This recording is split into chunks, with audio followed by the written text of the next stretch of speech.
Yes, everybody. Welcome back to another Afcon Watchalong over here on Pros Only Sports and Eagle Eyed Extra. Before we get into anything regarding the game, make sure on your way in you're hitting the like button, subscribing if you're new, sharing to your friends and frenemies. We've got the last set of quarterfinal fixtures today here at Afcon 2023. The first game being played is between Mali versus Ivory Coast, and when you look at the pathway for both teams, let me slap on the bracket real quick. Slap on the bracket just to show you guys. When you look at the pathway for both teams, you'll see Ivory Coast. They beat Senegal on penalties in the round of 16. For Mali, they beat Burkina Faso 2-1 in the round of 16. So those are the two matches that brought both sides to this moment. And now they have an opportunity to face off against DR Congo, who won 3-1 against Guinea yesterday. So very interesting opportunities for everybody, and we'll have to see how it goes. But first and foremost, hope everybody's doing well today. Let's get into these lineups real quick, as we're about 8 minutes away from kickoff, ladies and gentlemen. So going straight into the Mali lineup, we got DR in goal, we got Traore, Kouyaté, Niakate, and Sako as the back four. The midfield consisting of Koulibaly, Haidara, who I was very impressed with defensively, as Samaseku, and Doumbia, who again is a highly creative player for this Mali side. Expect him to be on the ball a lot and to affect what happens going forward for the likes of Racine Sinayoko, who is their top scorer currently in this competition with 3 goals, and Traore up top. Now, last game I felt that he was slightly disappointing. He goes by Nos as well, which you'll see in the back of his shirt. Slightly disappointing, kind of being that supporter. He travels out wide. Same with Sinayoko, to be honest. He worked really hard in that game versus Burkina Faso and was rewarded for it, eventually scoring a goal in the game. But I'd say that they're key danger players in this team. Look at Haidara defensively, Koulibaly as well to a certain extent, and then you got Doumbia and Sinayoko as those two attackers who can really pierce through defenses, create opportunities, and take them. Going into the Ivory Coast lineup, now they're with their caretaker coach Immerse Faye. He won the game on penalties against Senegal. How far can he lead this side? Opportunity to get into the semi-final, and this is the team he has selected. So we got Fofana in goal, Serge Aurier at right back, Kosunu and Ndika as the centre-back partners.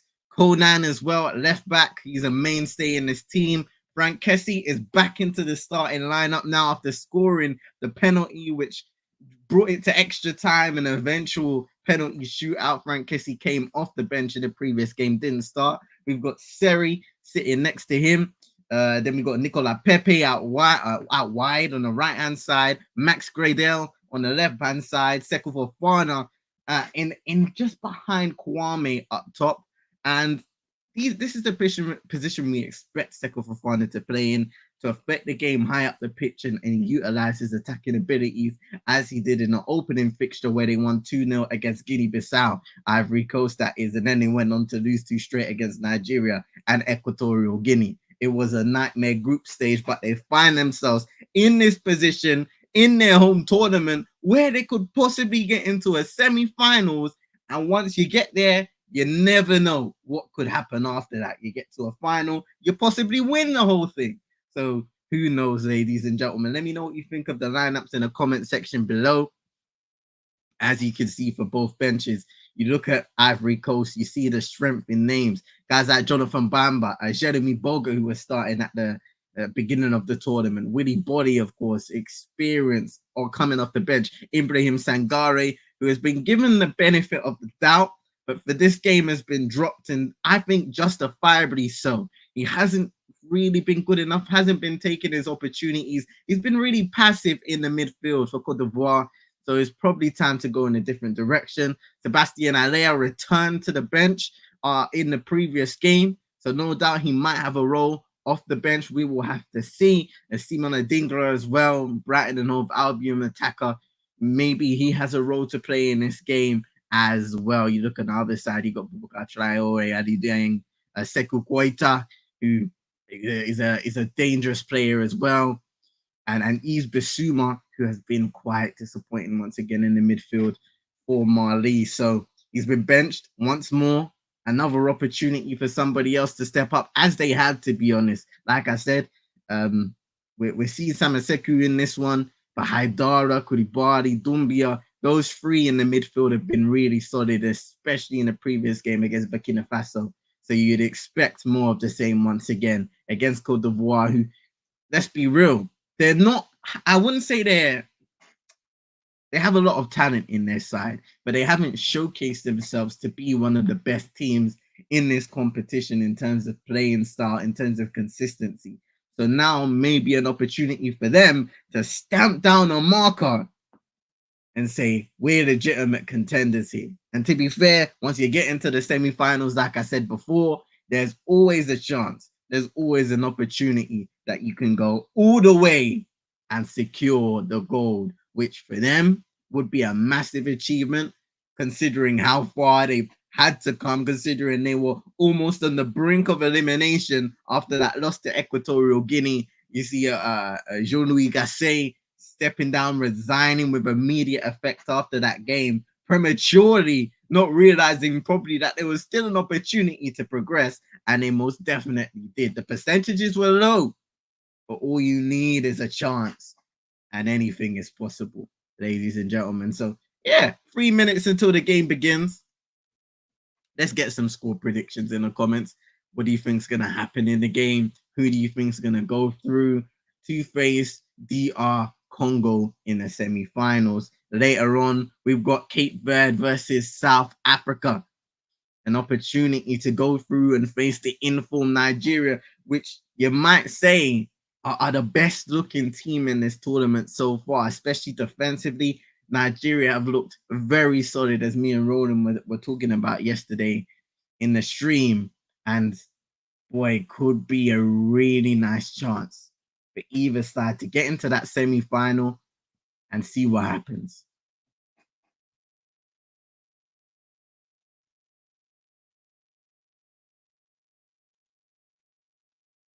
Let's see.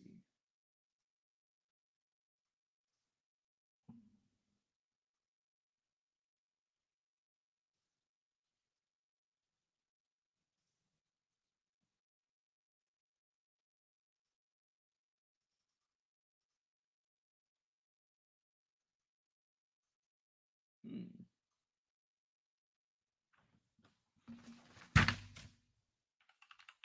I'm just trying to get something up right now because it doesn't look like Sky Sports is showing the game just yet, and we're like 1 minute away from kickoff. So that's poor on their side. They're showing their Soccer Saturday business. So we're trying to light up the Bandudu Kudi. Because I'm sure they're literally about to kick off in a moment's time, in less than a minute now. So hopefully we find our thing.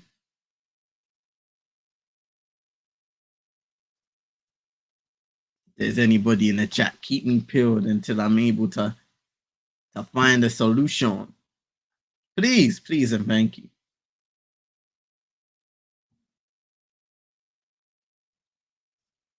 And again, it doesn't look like anything's working today.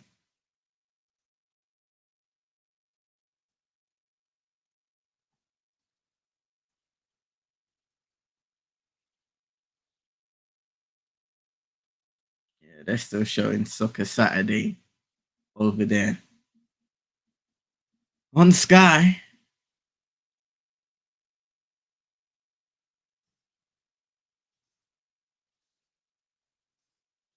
Competition just continue not to be shown any love.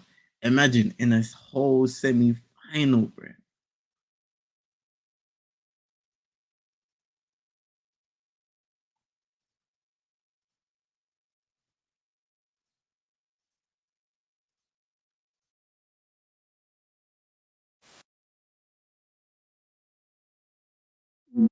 My day, even on Super Sport, they ain't showing it. Is there an added time for the Newcastle game?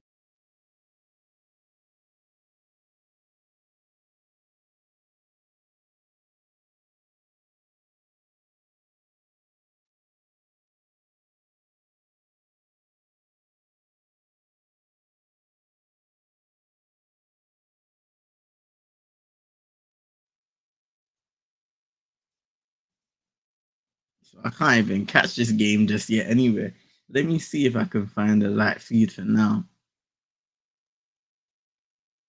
Ah, yeah, yeah.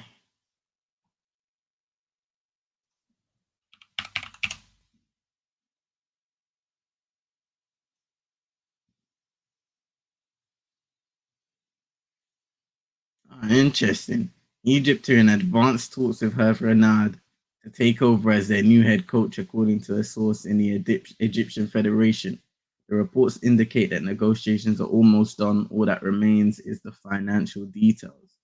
So that's something to continue looking at potentially. Angola head coach Pedro Goncalves will leave the team after Afcon. He confirmed this in an Instagram post. Goncalves led the Palancas Negras to the Afcon quarterfinals for the third time in their history.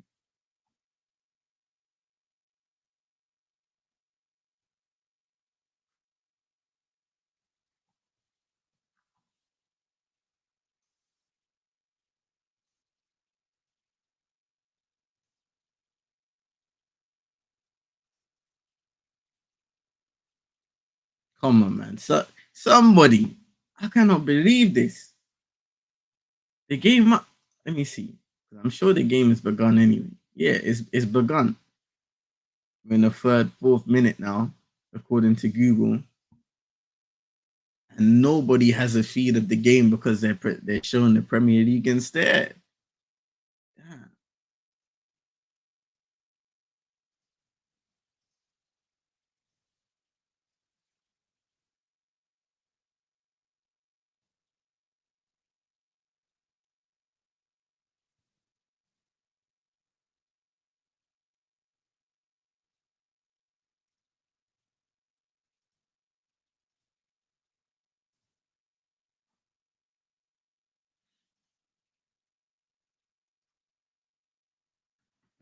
Bear with me, ladies and gents.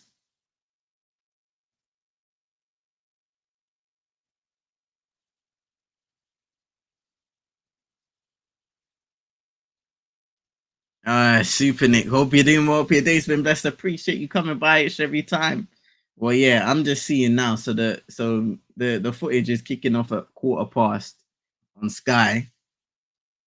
Yeah, and then everywhere else can't seem to find a feed because like Super Sport, they're showing Premier League footage as well, and everything else isn't working. So hey.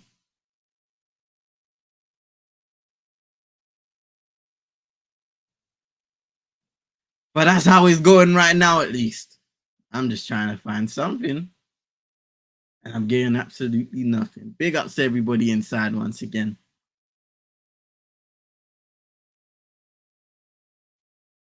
Trying to keep on tabs with the game as well, just in case anything happens while I look for some footage, at least.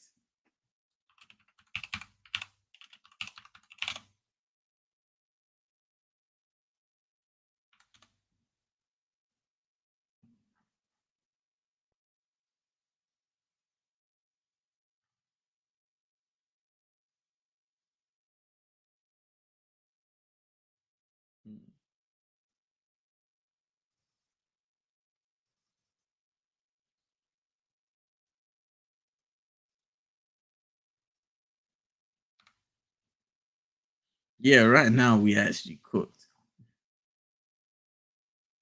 5 minutes in. It's disappointing having to.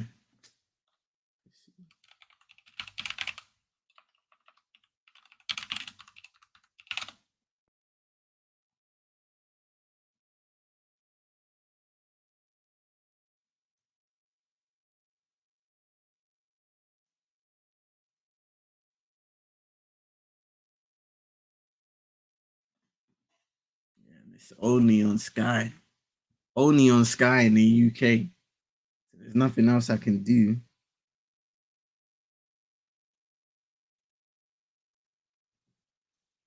In sports. Yeah. I don't know if I can get a BN Sports one still.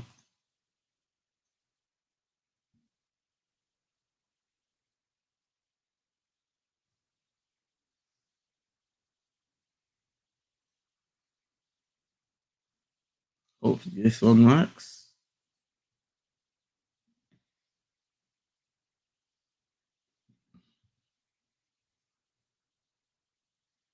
Nope. Oh man. Hey, big ups to Yo, man. Hope you're doing well. Hope your day's been blessed. Appreciate you coming by each and every time. I'm telling you, bro. This is a hard game to predict because you'd think a lot of the teams that have gone up against Ivory Coast, just based off of the way they ended the group stages, you would think, nah, Ivory Coast don't have much of a chance. But they've been able to get through. They knocked out the reigning champs, who, to be honest, didn't offer much to the game, Senegal. That eventually went to penalties and they ended up losing deservedly. So it's going to be interesting to see once I'm able to find some sort of footage here. Once I'm able to find some sort of footage, it's going to be interesting to see what's happening because everybody in the UK is kicking off late, and then everywhere else, I cannot find a single thing. Blessings to Hassan. Hope you're doing well. Hope your day's been blessed. Appreciate you coming by each and every time, saying greeting, gentlemen. Just joining after watching Newcastle versus Luton Town. It was a pleasant morning here in the west coast of the United States. I hope everyone is well. Thank you for your well wishes, Hassan. Same to you.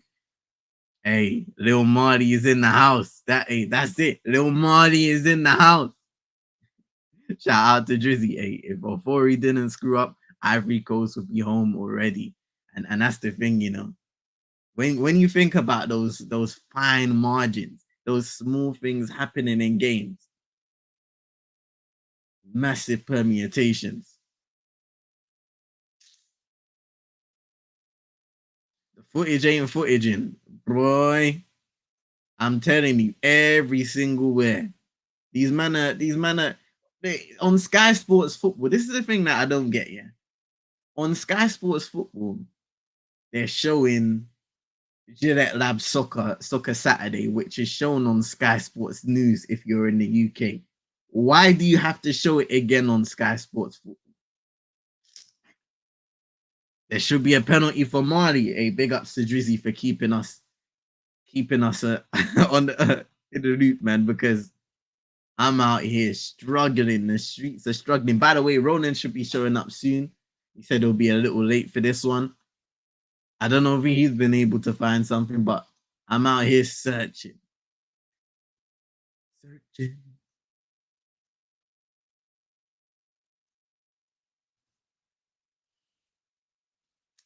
The way they are trying to sabotage Afcon, I'm telling you, Super Nick. Big quarterfinal tie, you know, with the hosts, no less. The hosts of the tournament.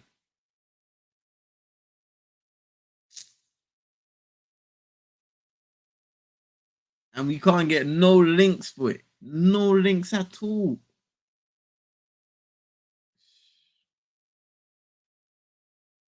It's mad. Mad. Big up, bro. What you saying, bro? Um, so I've been trying to find a link here to watch this game because this guy's kicking off in 5 minutes. And then everywhere else, so Super Sport, they might have switched over now, but either the streams are not working or they were playing Premier League. I'm on 90 minutes online right now, and they got the Be in Sport link going. It's all right. It's live. It's cool. We're good. Before it wasn't even working But for me. we got a VAR check for this potential penalty for Mali. Big up to everybody that's in here though. Appreciate the 100. support. You already know. We're here. The hosts. Can Ivory Coast get to the semi-finals to face Congo?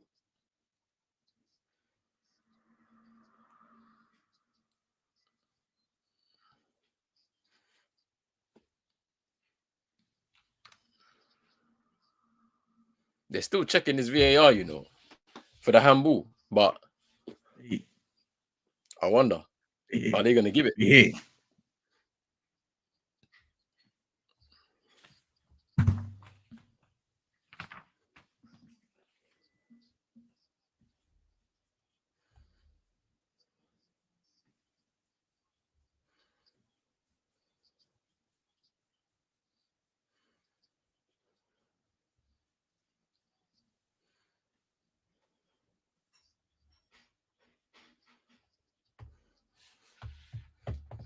I reckon it's going to be a pen. Has he seen the monitor yet? Nah, not yet. He's not been advised to, but I guarantee you they're going to tell him to go there soon.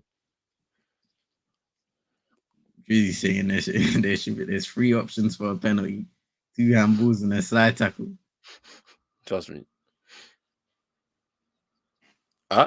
No VAR.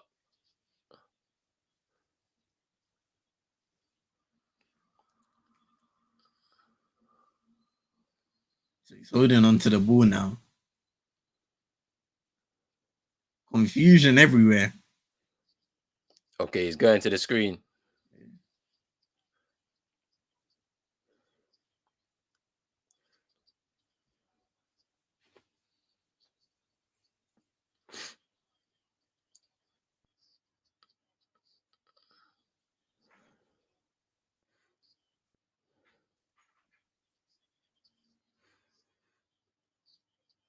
Ooh. This is a weird one, but they'll give it. Yeah, the motion is crazy as well, though. Like, bro, either way, fam, because even the slide tackle goes crazy. He's going straight into the Is that Ndika who goes straight into the ankle? And it's a pen. Yeah, it's a pen. Like, it's crazy that. Huh? Offside! Yay! Hey! Oh! I thought he was playing for the penalty. Yay! What? It's offside, bruv. If we're talking about it before. Okay. So, yeah, the player who was offside actually struck the ball at the end of the play. But that's crazy, though. We waited all that time, yeah, just so it to be confirmed as an offside. Nah. Oh my. Oh my. That's the thing, Hassan. Look, I thought they were checking for the handball because that's what we saw on the replay. Yeah. When they was replaying, they were showing the handle, the handball. So it's like, how were you giving offside, bruv? Corruption. It said nothing about offside. Corruption. Checking potential penalty. Corruption. To keep the host in this and keep the story alive, bruv.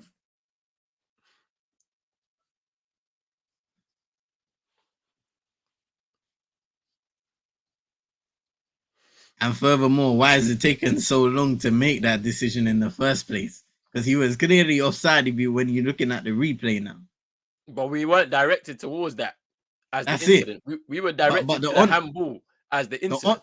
The on-field official should have been known that. That's it. Should have told us, like, oh, we're checking offside, not. Because why did he need to go to the screen for offside? Do you know what I mean? Do you know why I say it's bad? Why are we going to the screen for an offside? You don't need he doesn't need to be there. Yeah, some confusion. Like, look, even if the referee didn't spot it, the people in your ears can tell you he was offside. Corruption. Bribery and corruption.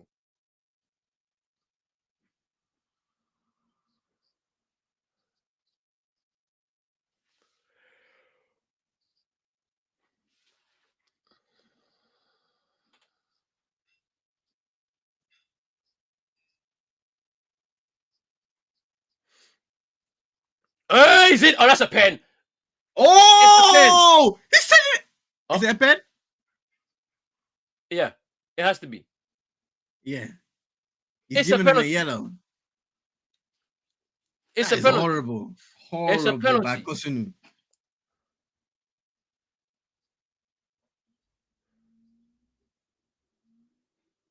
Shinayoko again just running in behind the defense and causing the Ivorians a lot of issues, but it's a poor defending, poor challenge.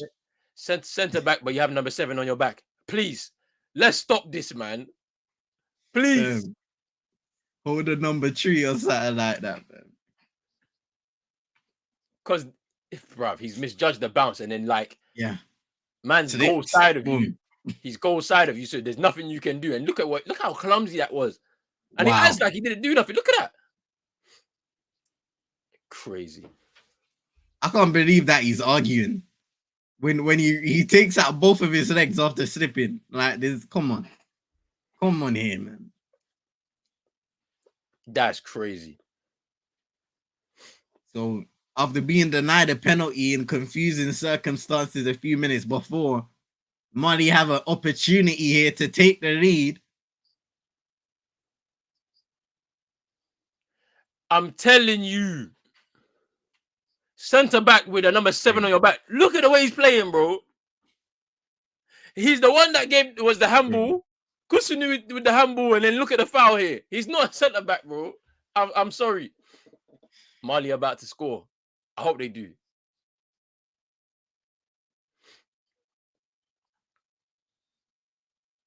Let's see. Whistle blown. Oh! He's missed! Fofana! He goes the right way. It was a soft penalty. Trickled across the ground. Nosadama.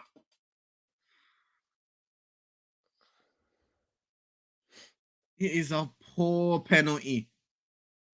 Doesn't find the corner. Trickling along the ground. Soft strike. Is Sinayoko playing? Yes. He didn't take the pen. That's mad. I don't. He won the pen. I know, but bro, strikers not taking penalties for me, I don't like it. I hate it. I hear you, bro. If you're a striker, you take the pen.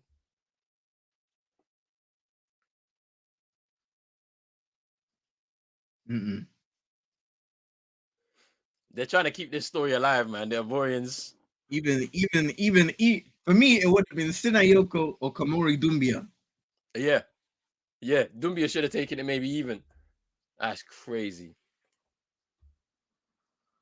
That was a poor penalty, man. Soft. It was soft. I know he is considered one of their attackers, but yeah, for me, he hasn't been good. He hasn't been good in the games that I've seen. So you put your confident attackers that are getting results in those situations.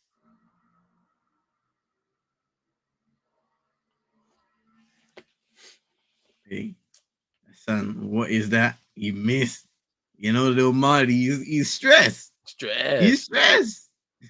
Because this sweepstakes is becoming a bit more heated up now, you know. Serious, man. You got an N in the cut. Drizzy. Big up Drizzy. Court Star in the cut. Big up Courts, man. They're trying to keep the story alive, though. Yeah. They are, man. Because I'm still confused by this VAR decision, because there's no reason for a man to because have you ever seen it before in a VAR check, bro? The referee going to the screen to review VAR, to review offside. I've never.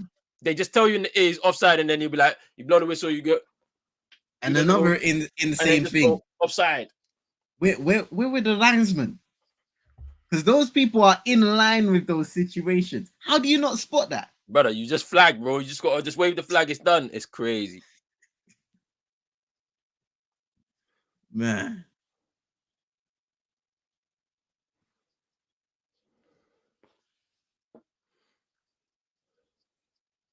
I've never seen a referee go to the screen to review an offside call.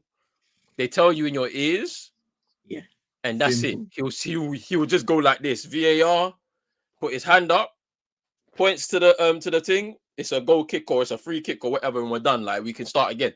He ran to review, and it was the wrong thing he was reviewing. It's corruption.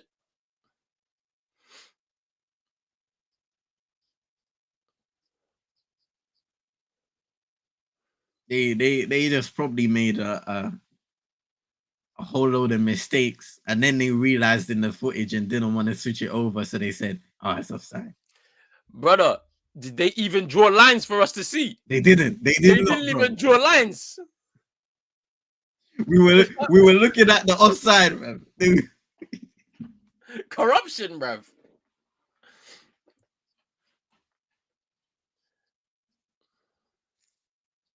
That's unbelievable, man.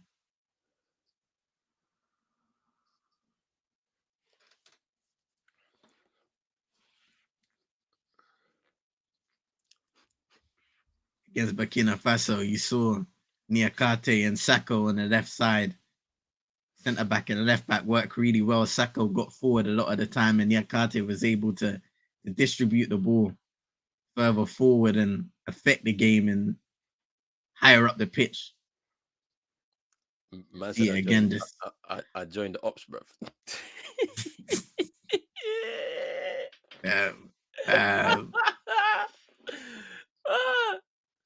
But Nigeria look like they're the team to beat. They look like the team to beat. I can't lie to you.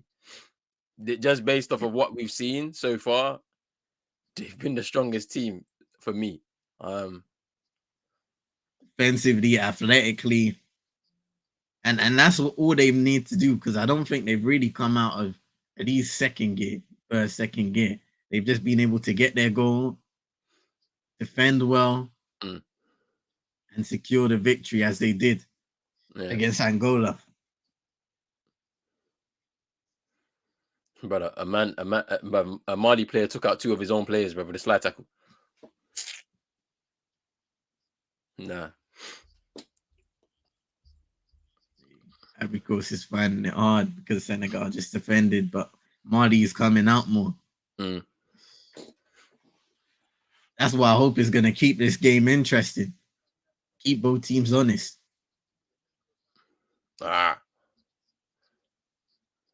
It's Kessie and gets a throw in. It was interesting not seeing Kessie start last game. He scores the penalty that sends it to extra time. Now he's back in the team. And Ibrahim Sangare is out. Which I think is a justifiable decision based on off of his performances so far in the tournament. This is why I said this, yeah. I was like, I've watched him live. I think the game passes him by if he's not necessarily involved in it as the base in midfield. Then this is probably why no one took advantage of that release clause that he had when he was at PSV. No top teams anyway. Yeah. He got his Premier League move, but what? So the ball's played there, and Dika has a little time to make a decision. Keep in mind Fofana's out as well, and he just decides to smash it high out for a throw-in. No composure.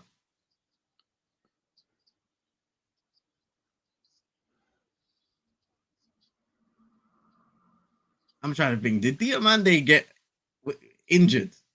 Because he hasn't been in the squad now for a couple games. I don't think he's injured. I'm not sure. I'm not so sure.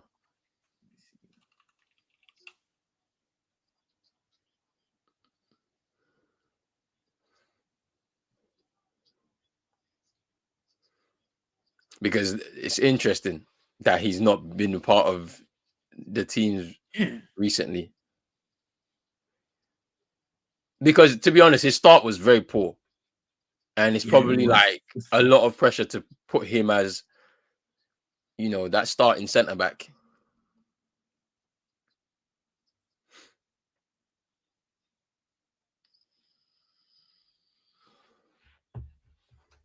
Because I see Max Grado and Michael Seri all the way back into the squad. Like I was wondering to myself, like, so what's happened? It seems like MS5 has gone for more experience Mm. since taking over, which is understandable, especially when you're going into that situation. You don't have a lot of experience. You want to lean upon the guys that will help to bring you forward and to help add a bit of leadership as well. Mm. This is because obviously Like, Serge Aurier came straight in. Literally second game, he was straight in. Like,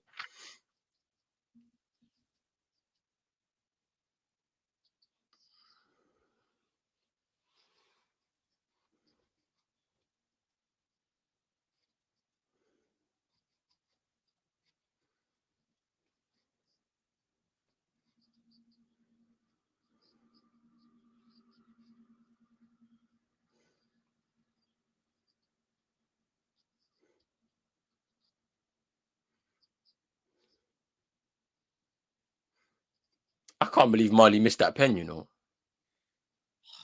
what a chance, man. What a chance it was after everything. It was just a poor penalty. No conviction at all. But they are coming forward now. Giving away again. Dumbia just not able to squeeze it through the gap. Mm.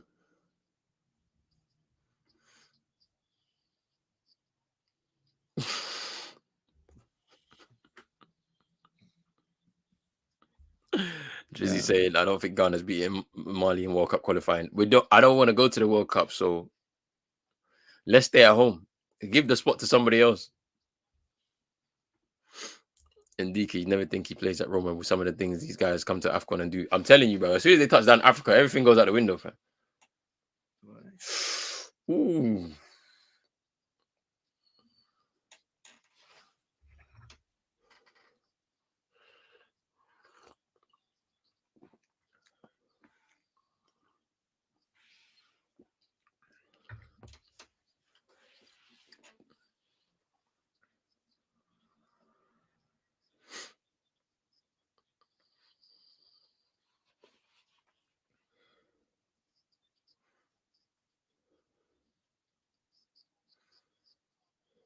Ooh. Nice opportunity there from the corner kick, but it was well blocked. Numbers there.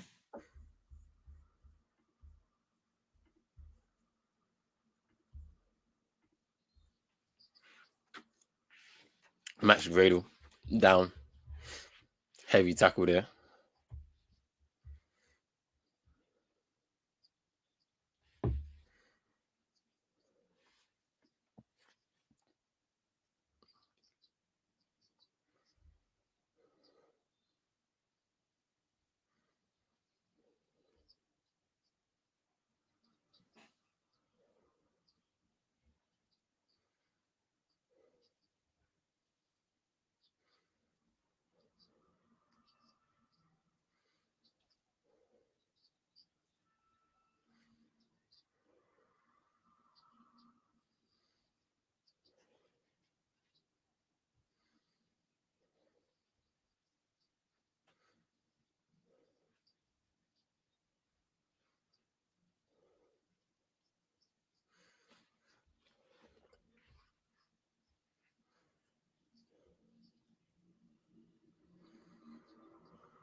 Ball in by Orioles.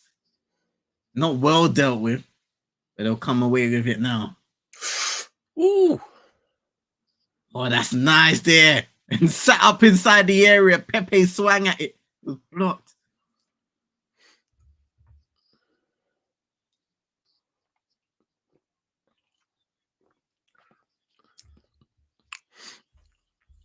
Big up mans, man. Big up mans, big up mans.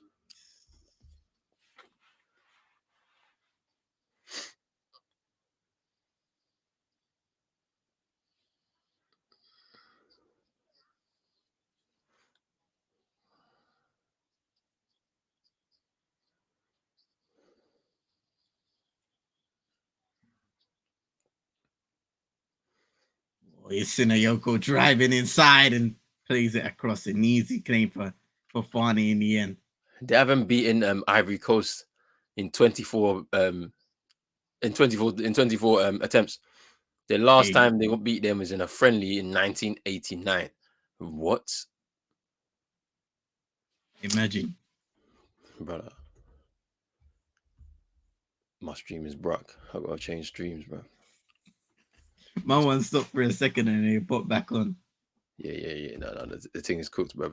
Hey, and then you will pay for your crimes. 90 minutes online. You pay. The whole thing is shut down, bro. Bro, you should have seen. I was on here going from stream hopping, bro. I I'm was about stream to do the hopping. same, fam. Where's my super sport, bro? Ah. All right, cooling break. All right, let me find a proper stream, bro, because they're trying to make. I refuse to support this Sky Sports thing, because how can you start 15 minutes late? It was all on the same thing, bro. And what I was saying before is, yeah, these men are showing a program that they already have designated on Sky Sports News. So why are they showing it on football? Bro, Man are taking a Mickey, man.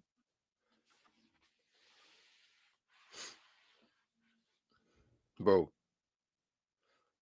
couldn't believe it when I saw it. Cause I actually went on one of them streams and I'm seeing them giving me the Yeah. Sky Sports feed. I was like, bro, they do Soccer Saturday, yeah, on Sky Sports News and Sky Sports One. So just give it to the news, and when it hits 5, go to the Afcon. Simple as that. Simple as that, man.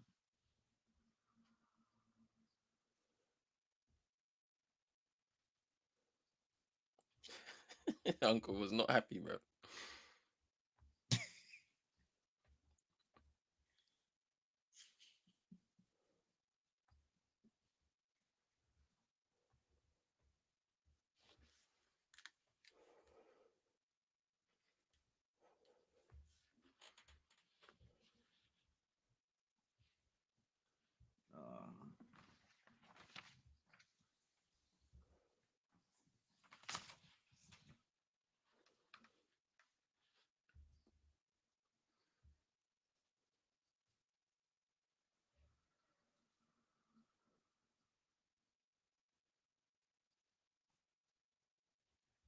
Ooh.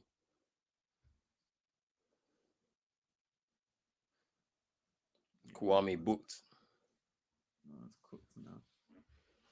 Hey.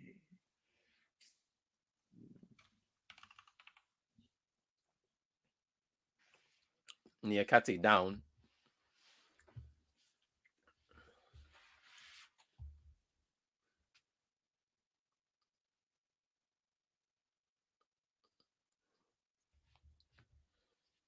I'm surprised as well. Like, Crasso not there.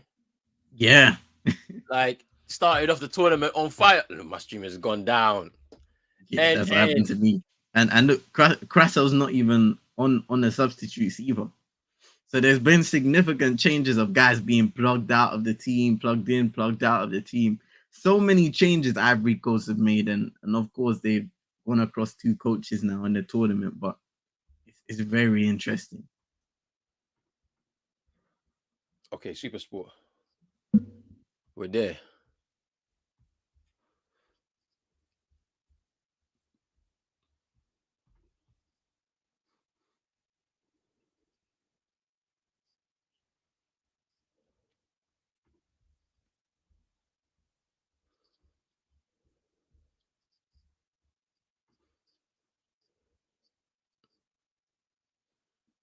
Oh wow. So he's suspended for the semi-final if they get there.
Bro,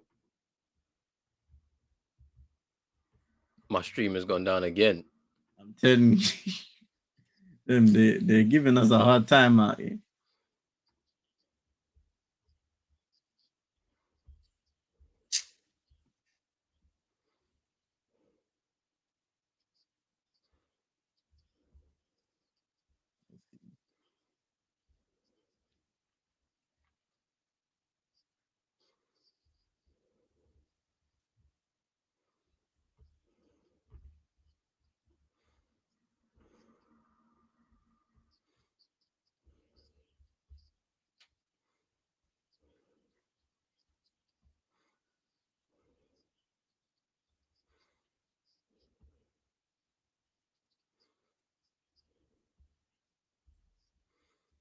We got Sahano in the cut. Hope you're doing well. Your day's been blessed.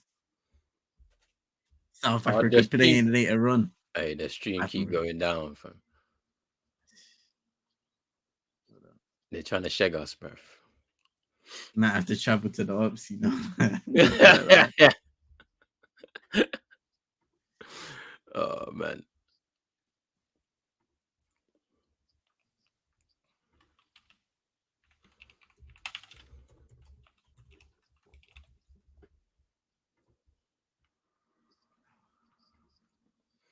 Mali are dominating though. I feel. I think so. On ball and possession, opportunities as well. That what Judy said. Ivory Coast is struggling For the because ball they're out play. passing. Their passing hasn't been good thus far. Not accurate enough. And that isn't giving them. You're saying we need to go ASAP. That's it though. When you're on top, you need to take advantage of the opportunities that come your way. And we've seen in the tournament at times there are some teams that can be slightly wasteful, and that's the case in football. Sometimes, if you just don't take your opportunities, then you might get hit hard when it gets late in the game.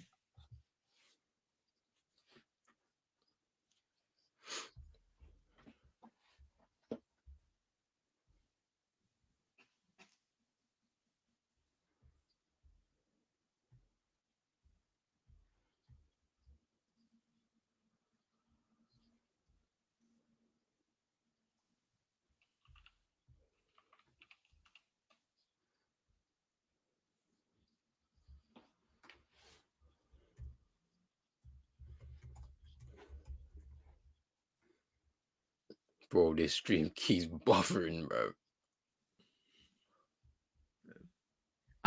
There's nothing even coming on in my end, bro. When you hit it, it just says there's an error.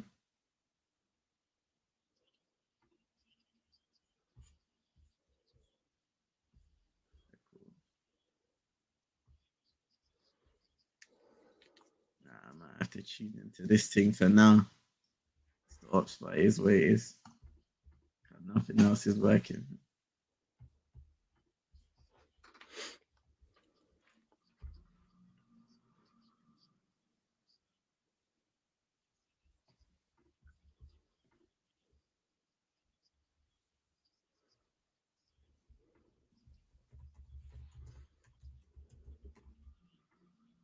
All right. Sorry. Trying to work it around the box, but a little too many bodies back inside the area for Mali. Thing about it is, like when a team has a really good solid defensive shape, yeah, it can make you run out of ideas, because even if you try and go out wide, you can't, because they're able to shuffle across the pitch, maybe double up on your wide man, especially if that wide man is not like a really good 1v1 specialist as well. So he's looking for support from the fullback, and then it becomes really messy. It's Pepe though. Aurier with a little flick around the corner. It's Kwame. Aurier. Oh, you see, at the most crucial moment, the thing is buffering, bro.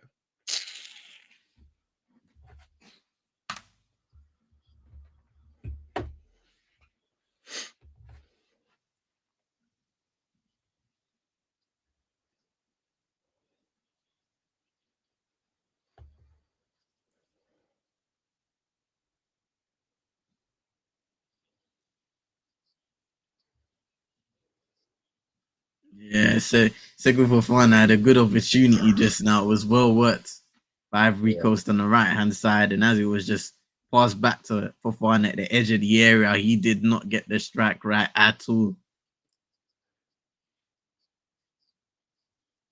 It's a good run off the ball by Aurier.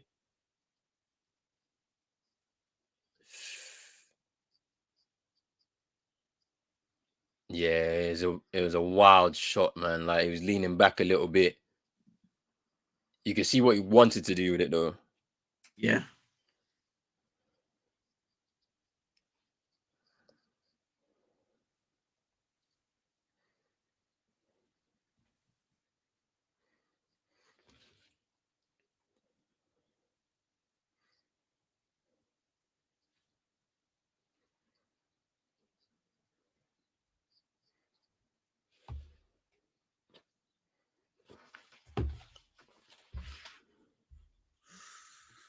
Given away in a dangerous area. Here's Sinayoko. Great skill. He goes down outside the area.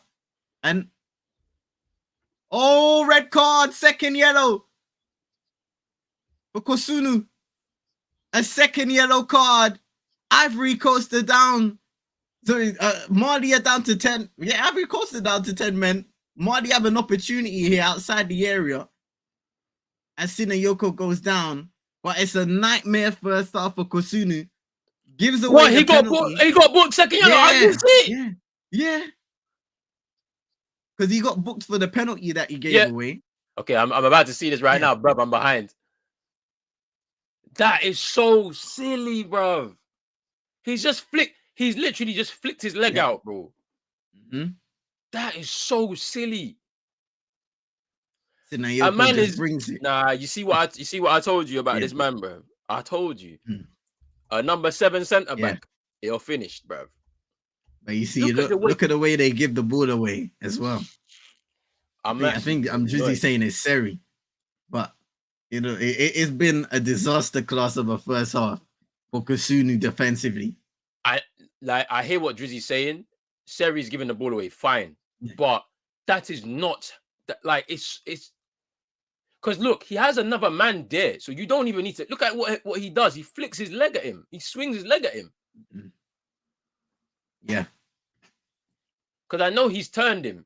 Sinyoko's turned him. Fair, but it's just not the way that needs to happen. And like this is just disastrous. And who's gonna come on? That's what I want to know. Is it gonna be Willy Bolly? That's place? The interesting thing because they're gonna have to sacrifice somebody in the midfield or well, definitely in the midfield. So it's gonna be interesting to see. Who did they're close to half time, so they might try and just hold on for now, depending on how much added time is given.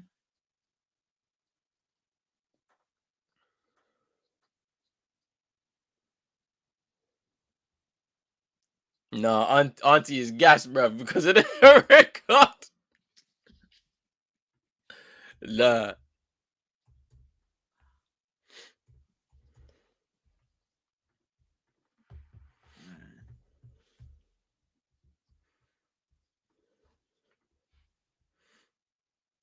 Bro, this thing keeps buffering, bro. Hey, it keeps buffering, bro. I'm telling you, today is the day. Hey, nah, we can't slide over to the ops, but I can't, bro. I can't.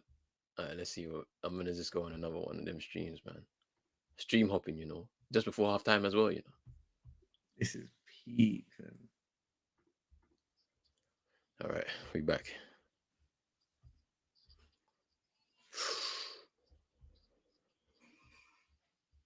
To be fair, anybody that's been in that centre back partnership for Ivory Coast in this tournament has not looked great.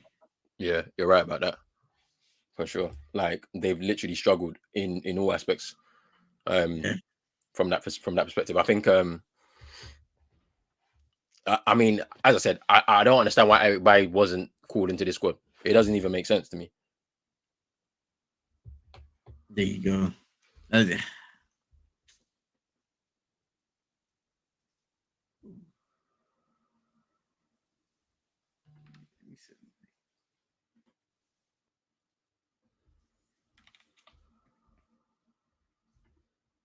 Like super sport. So hopefully this one stays pattern. But I'm about to give up, bruv, and go join the This office. was on. This was on. This was on, bro. I'll tell you. And then you'll pay for your crimes, you know.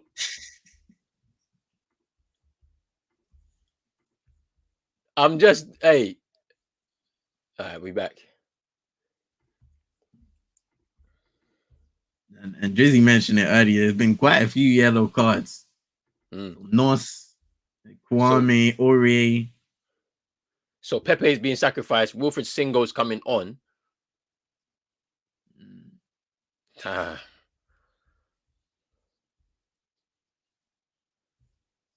right.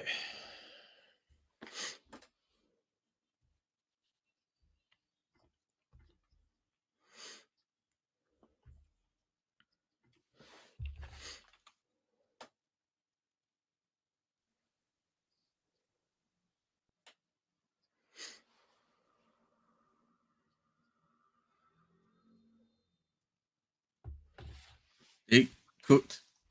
Buffering again, bro.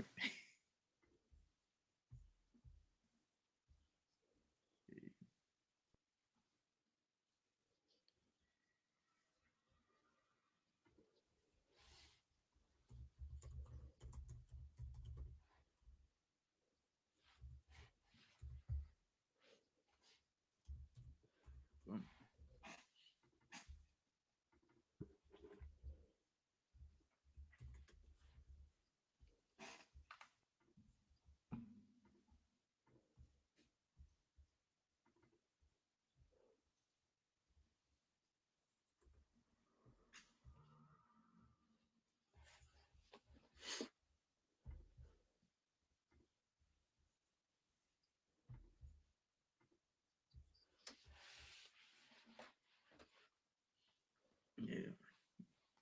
You think that was a penalty, Drizzy? The high dollar, I think it was the high dollar challenge he's referring to. I think it's all right still. I say with so many players on the yellow, we will see at least one red card. But we've seen one so far. Kusunu sent off for Ivory Coast. Pepe eventually is the sacrificial guy. Wilfred Singo coming on just before the end of the half. But there may be more. This kind of game suits Mali though. They like in the years I've watched them, they've always been a team that they like the aggressive side of the game. They've always been that kind of team. You know. Yeah. Single, good interception there. Goes out of play. Big up man like Yank in the building. I see checking in from Disneyland, boy. Hey, enjoy, you know. Enjoy yourself. Enjoy. That is mad.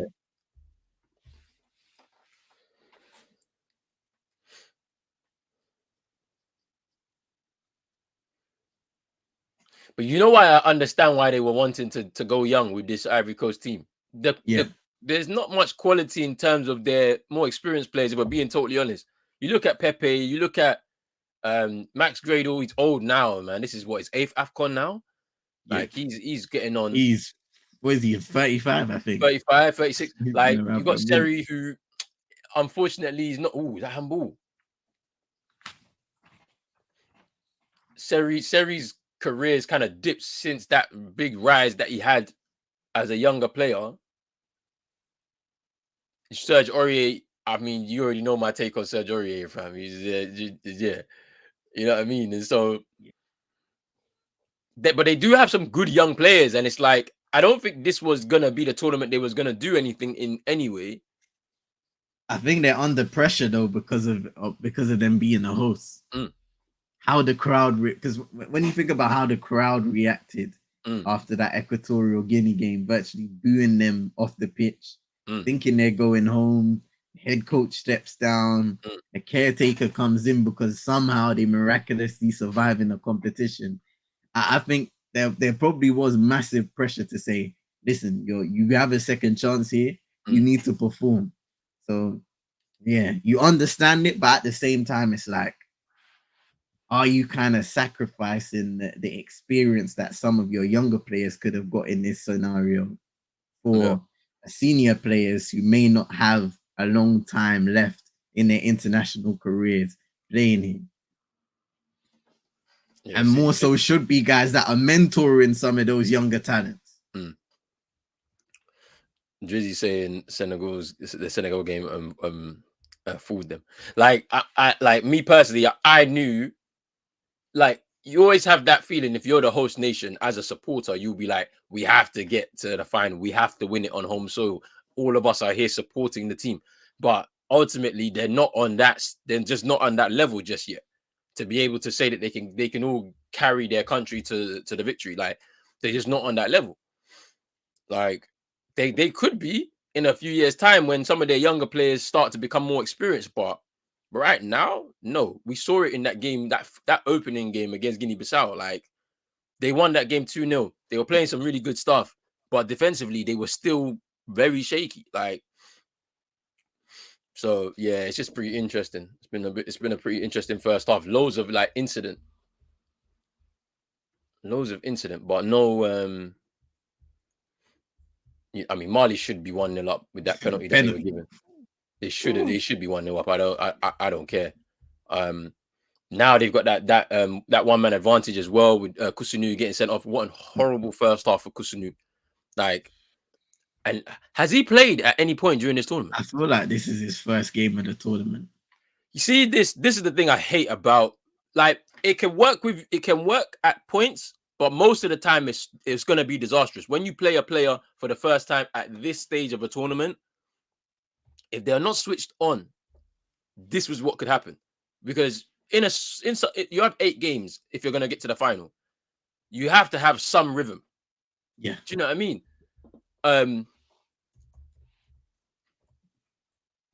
Yeah, I like, it was a horrible. Okay, And to be fair, he played against Senegal. Okay. Yeah, he played against Senegal and then he came off. I know he's young. Like, I know he's only 23. I know he's young. Like, and he's had a pretty good season as well for Leverkusen. Don't get me wrong. But throwing young players into this kind of pressure cooker, like CM has said, yeah, it's a pressure cooker for these men, because they have the whole country's expectations on their shoulders, and these young men, they cannot handle it, bro. You can't. The stadium is full up. They're expecting to get to a semi-final to play against Congo. They're expecting this. And then obviously don't forget the record as well, the country's records, they're head-to-head. Like, there's also that expectation. There's probably people in that crowd, some that played in those games against Mali, those that are old enough to remember those games against Mali and seeing that team just beating them all the time. And they're struggling here. There's pressure. But yeah, it is tough, bro. And in his case, he's coming to the team literally on the turn of the knockout stages, because it seems like Diamande's got injured. They've had a centre-back partnership now of Ndika, Willy Body, and Ndika, Diamande, and now Ndika Kusunu. Kusunu's got sent off now. So if they go forward in the tournament, is it Willy Body coming back into the team? There's so much uncertainty.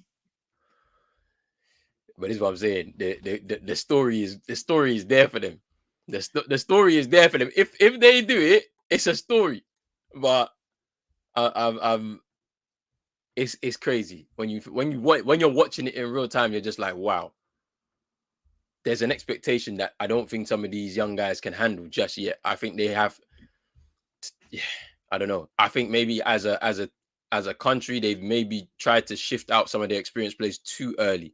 You probably have them in this final home tournament for some of their players, and then blood in the young players within that group of players. Give them the experience in the tournament, and then the next Afcon, which will be next year anyway, they'll be ready. Do you know what I mean? Because, they're missing out on the World Cup, for example, like, just completely out of the picture. They didn't even get to a chance to even play off. Maybe that was the point at them to hit the reset button. So when they went to Afcon 2 years ago, it should have just been the young players there. Let them play and see how they fare. And then you get the home tournament where they've already had their Afcon experience, and then you do it. You see how it works, but they've not done it right. I don't think so, because that missing out on that World Cup was very big, like for them in Qatar. Now all the streams are down. Yeah, I keep on refreshing it, but then every second is stopping. All the This is streams are actually down, bro.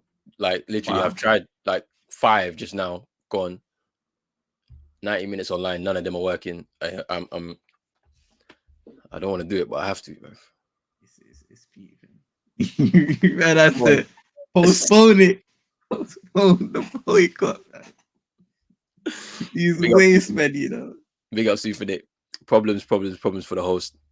In a tournament that's not going to plan, I have a bad feeling for them. Yeah, I mean, the problem is that even with this, all the problems that they have with Mali, yeah, you just can't trust them.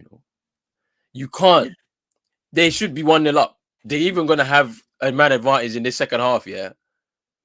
But even then, I'm not confident that they're going to win this game. I'm not. Hey, we see teams already in this competition. They've had the man advantage and they've done nothing with it. Trust me. Nothing. Trust me. So I'm wondering if this Mali team has enough to win this game. We'll see, though. We'll see. I feel like they should, but you just like you said, bro. Anything can happen. I mean, you missed the penalty. What does that do? Yeah, I just think they have to continue playing the way they have because they dominated possession.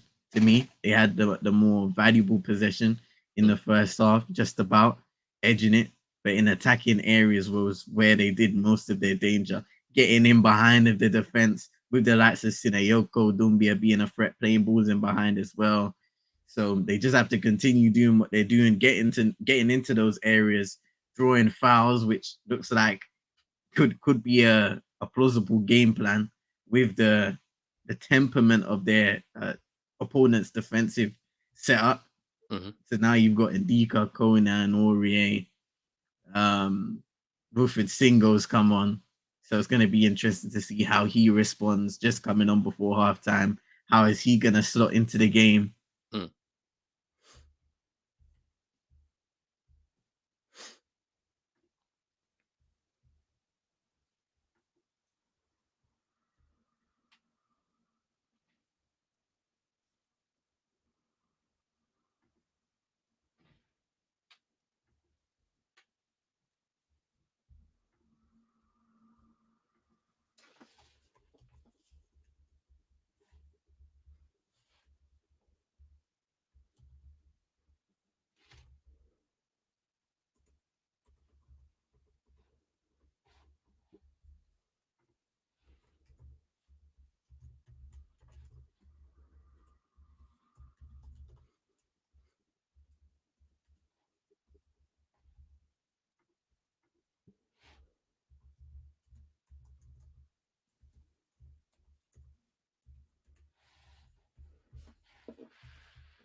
I seriously can't find another stream.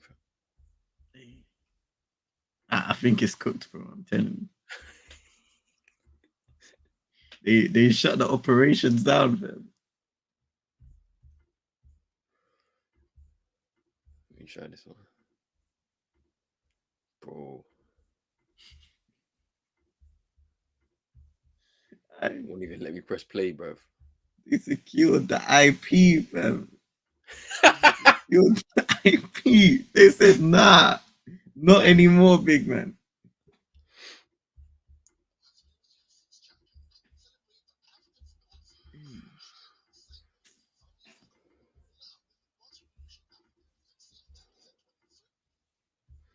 Alright.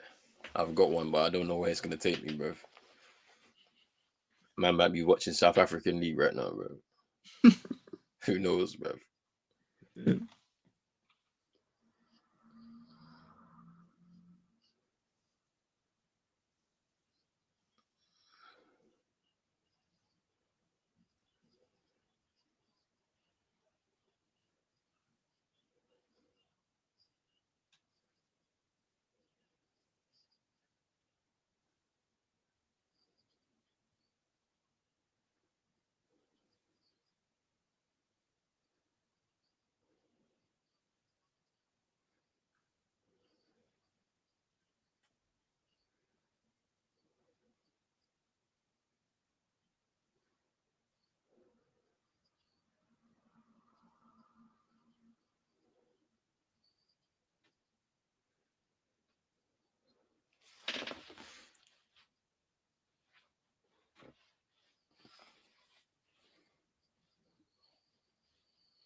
Hey, so it's confirmed. Yeah, Embiid has been diagnosed with a displaced flap of the meniscus in his left knee and is weighing rest/rehab or a procedure, according to two sources. Yeah, his knees are cooked. Oh boy.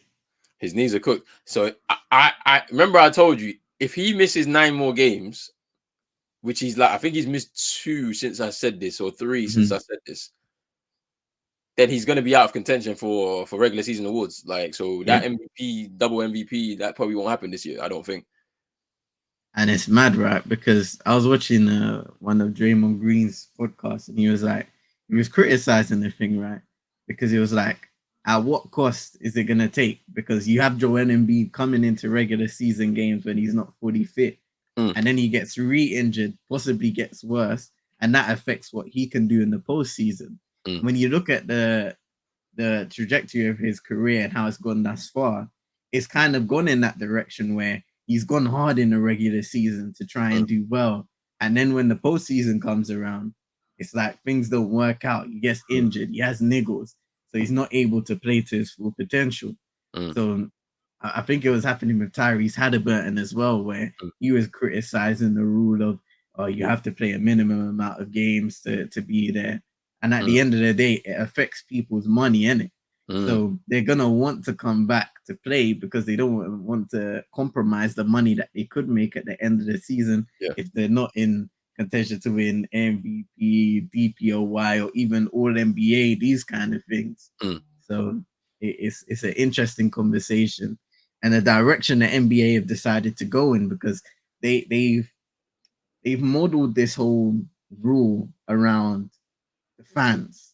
They want the fans to see their players because if they come in, they spend their hard-earned money or come into a regular season game, and all of a sudden the star that they've traveled however long to get to isn't playing because he's out for whatever reason.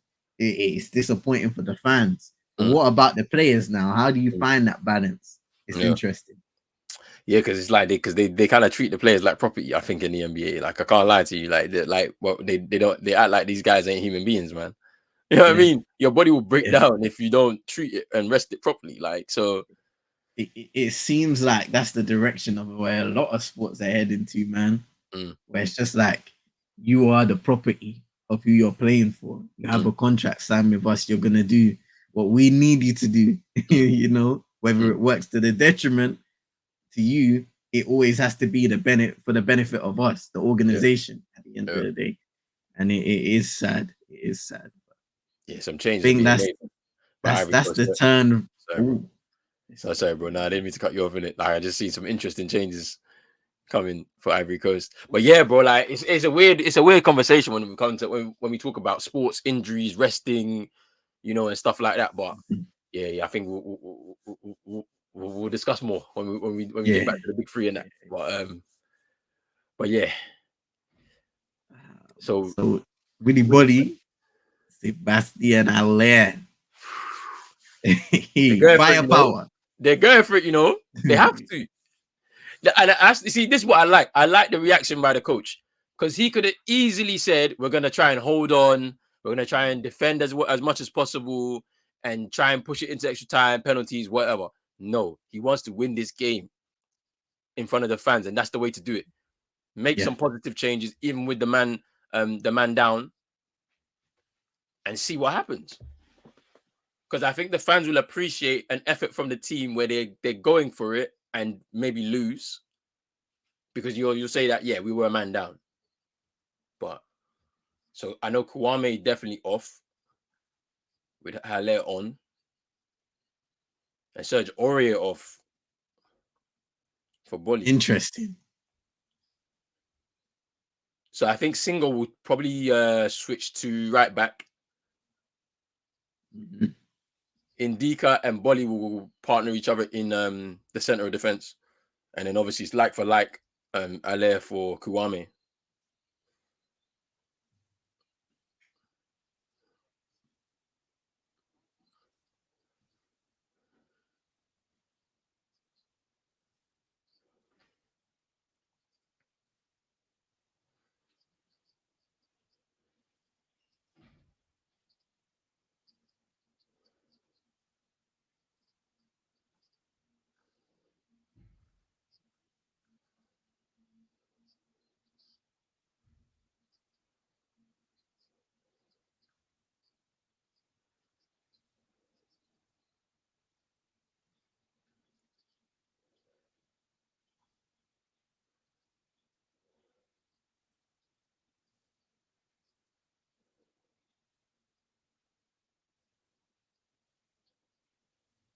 You can hear every time Haller gets the ball, the crowd just energizes.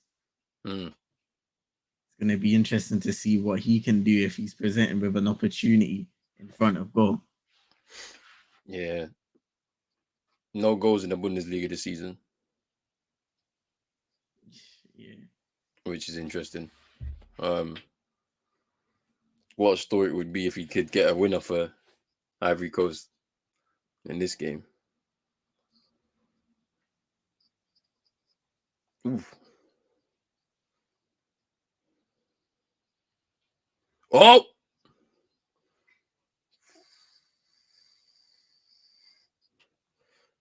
I don't know I don't know where you are in the game. Let me see. 47, 30. Oh, yeah, you're ahead of me, bro. Wait, what time are you, bro? I'm like 47 now. All right, cool. I'm gonna try and see. Go back. You might cook your stream if you do that, bro.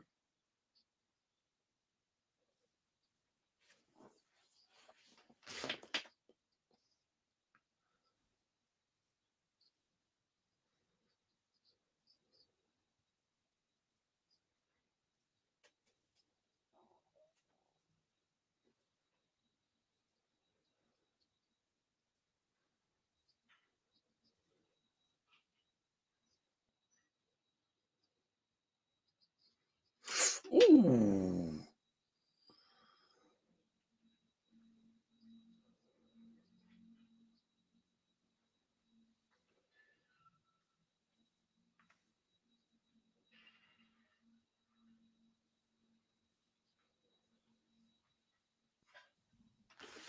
Fucked off again, fam. No way. Hey.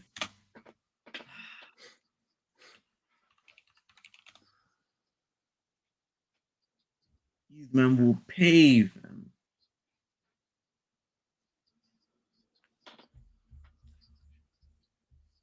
Currently 0-0 right now between both sides. The Ivory Coast down to 10 men. They made a few substitutions. Katsunu was sent off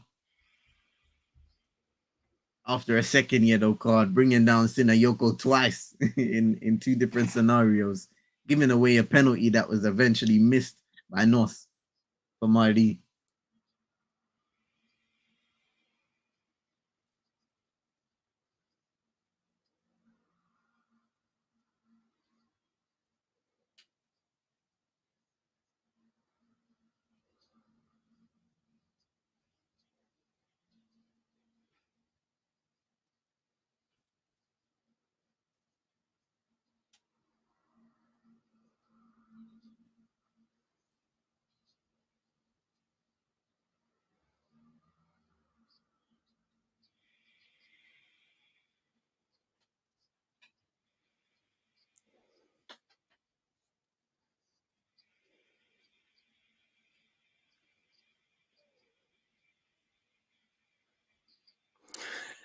Yo, yo.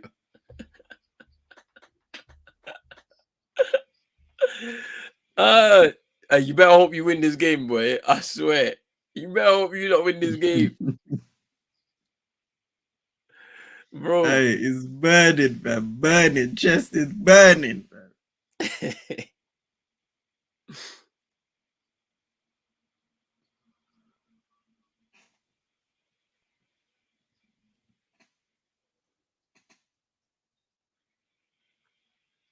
It's actually, well, they've cooked all of the lines, you know.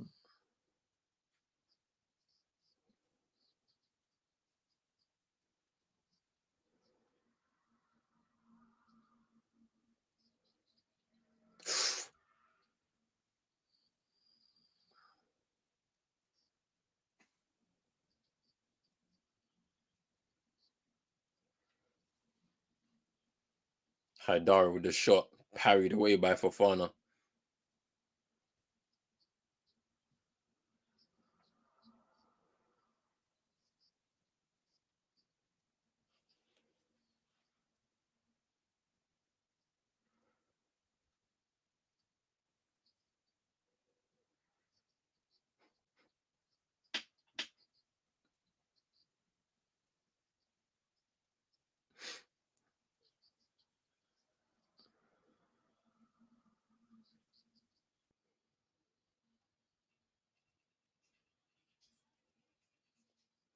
Bro, what was that, man?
And so you guys need, so there's no extra time, fam. Bro, you need to see it first, bro. Trust me. Because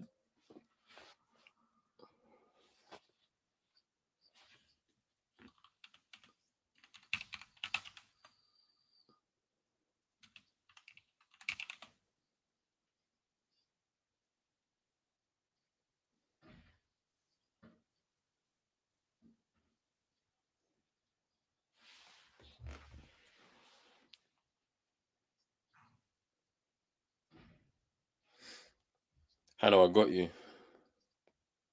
I'll send it to you on Twitter.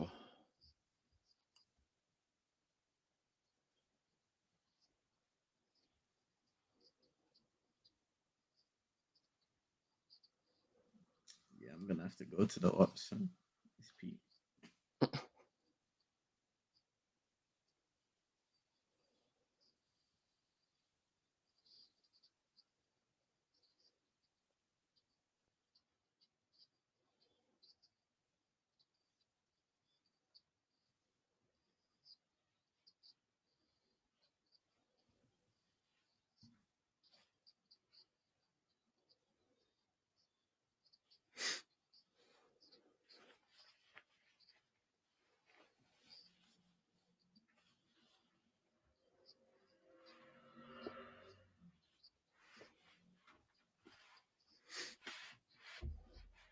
Mm.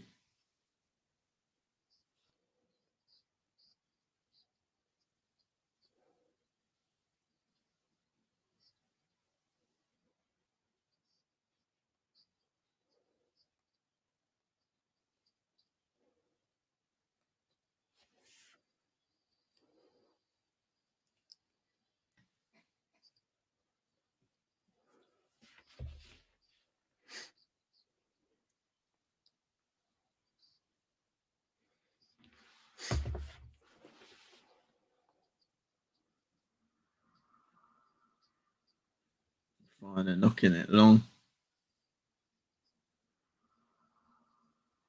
There's a lot of action in the first half. So far in the second, it sounds like there hasn't been the same level of dramatic antics. Was fouls, yellow cards, red cards, opportunities at either end.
Ooh, good defending by Single. Strong. The touch by Sinayoko was quality though. The initial touch to just spin around.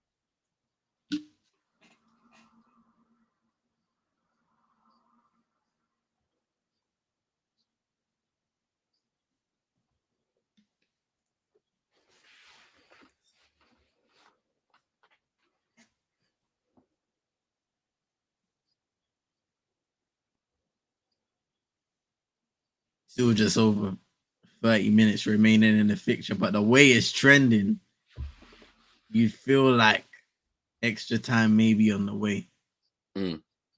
Because just looking at either team, it doesn't look like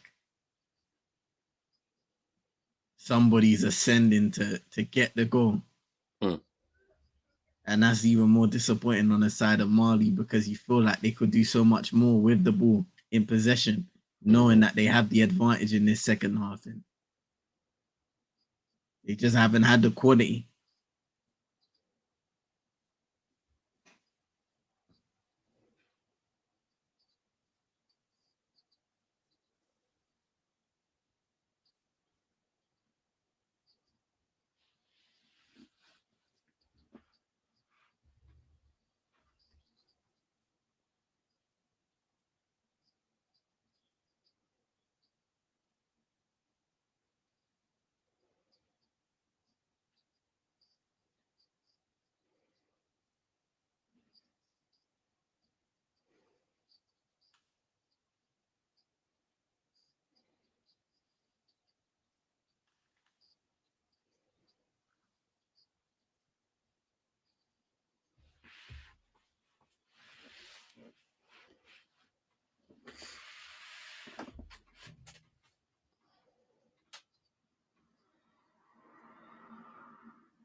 That was mad when you didn't see this. It was played up to Ale, yeah, and he just sticks out a leg and kicks it with his heel all the way back to the defender.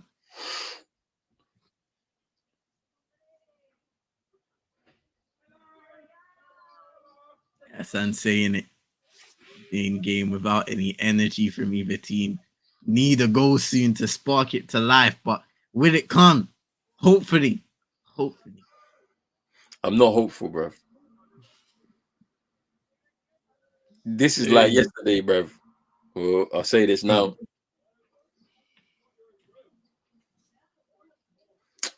I just seen the highlight thing, fam. I just seen it, fam. It's wild, isn't it? bro, hey, that could have gone horribly wrong, yeah. But that is insane. Okay, so Amadou Haidara is coming off now. Husseini Diabate coming on.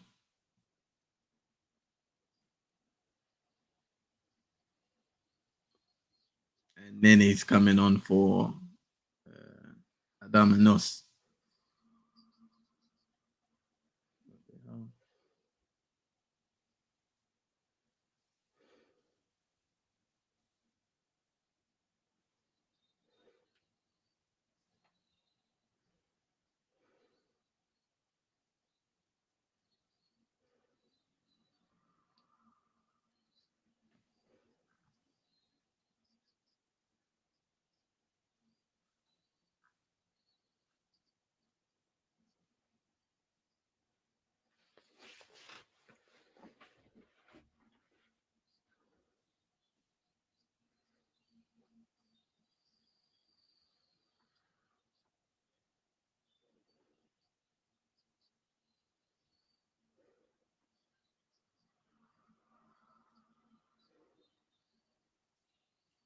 Oh, Wilfred Singo had an opportunity there with a header inside the area.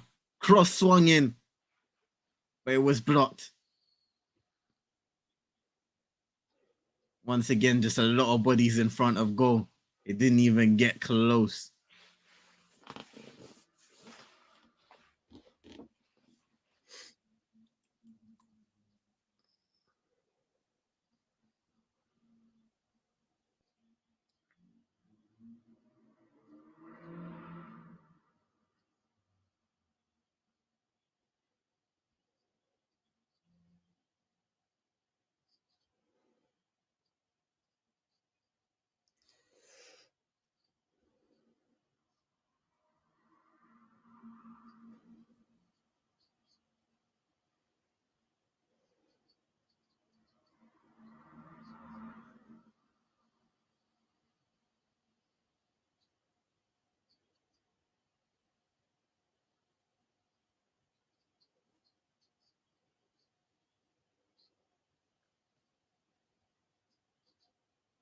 Oh, the stream is cooked. Hey, I gotta switch streams. I gotta switch the stream, man. Cooked.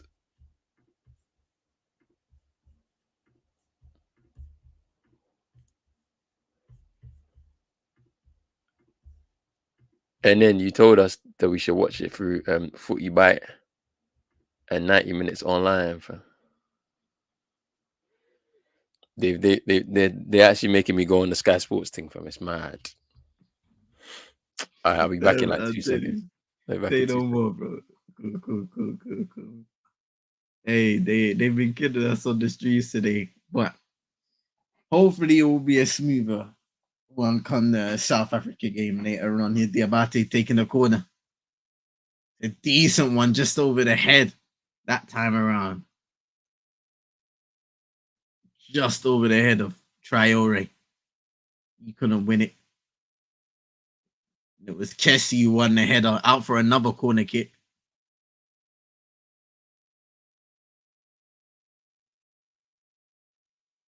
Almost 65 and a half minutes on the clock, and that's an easy claim for Fofana.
At least with the next game, yeah, we can watch it on BBC.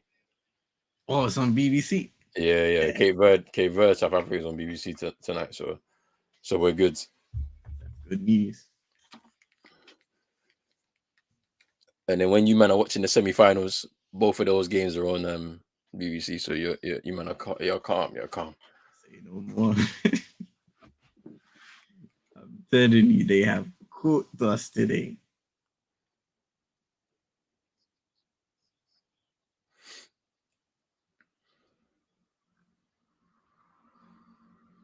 Ivory Coast will score if they just become a bit more composed. Honestly,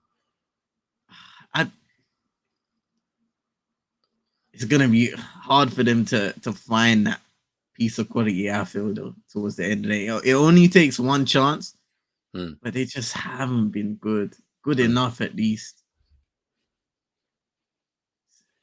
It's a bit better here. All over the top towards our land. He's dealt with defensively again.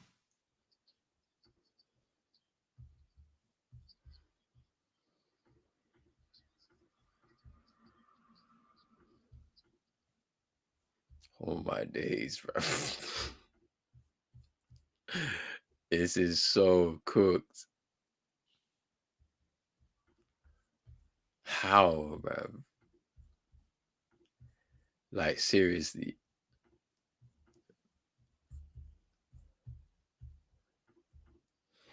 All right, we're back.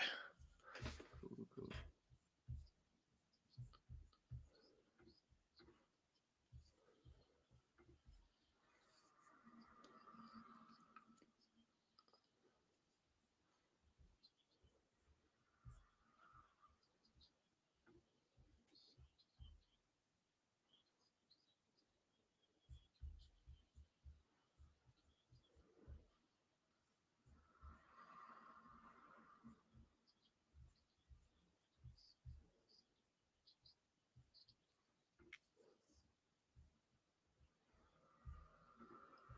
Traore.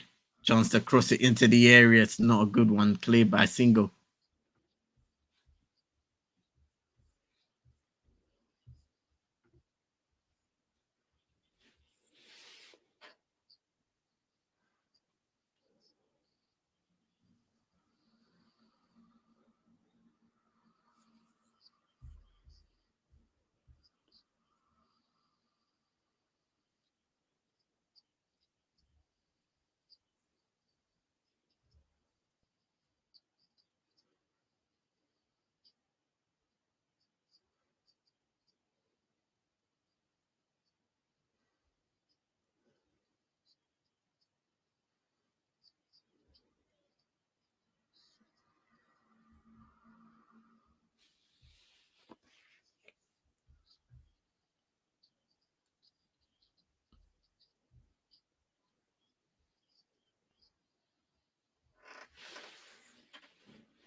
It's a nice piece of play almost. A loose touch.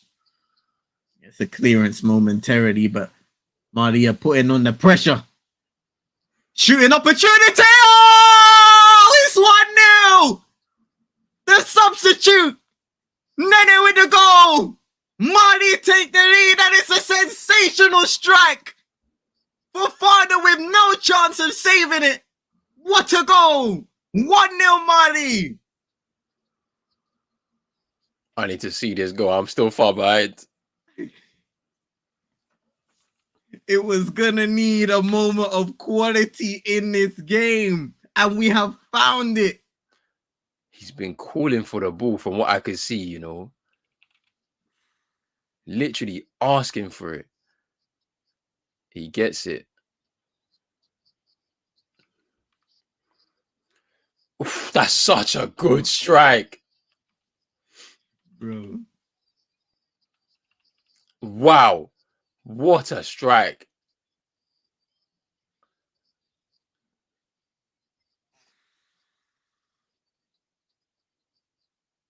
Oh, that's hilarious, you know. So he was born in Ivory Coast, Nene. So that's why he didn't celebrate. Yeah, that's why I didn't celebrate. Like he wanted to, but he's apologized. But that's actually crazy though.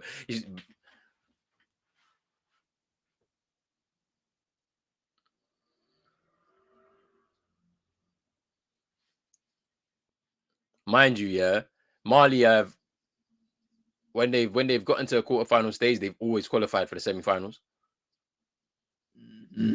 So it's 6. They've been to 6 semifinals in their history. So what a goal! Right, man. Like Fofana was rooted. Yeah.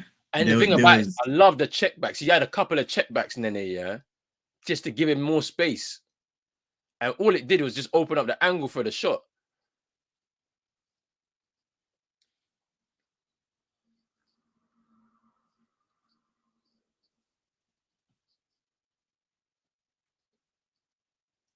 How did the host respond now? They're gonna have to push up. There will be space to exploit. Crazy, man.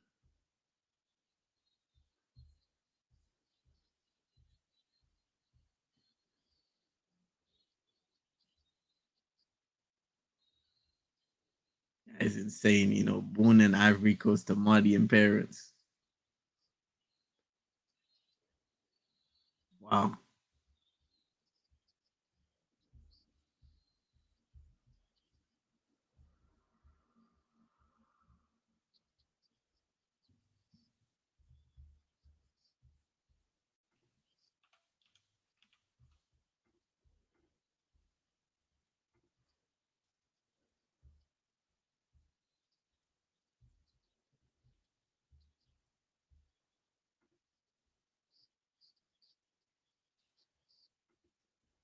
Exactly that, man. It was well worked and ended in style, Hassan.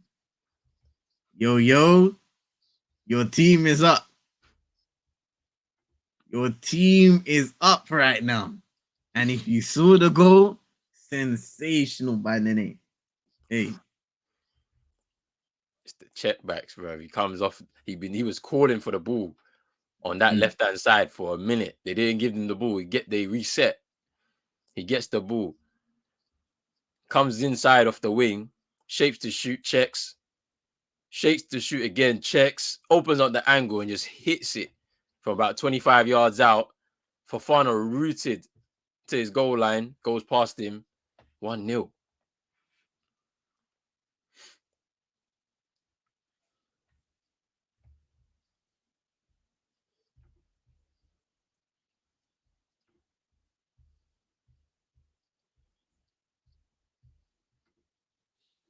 So just starting off a cooling break now.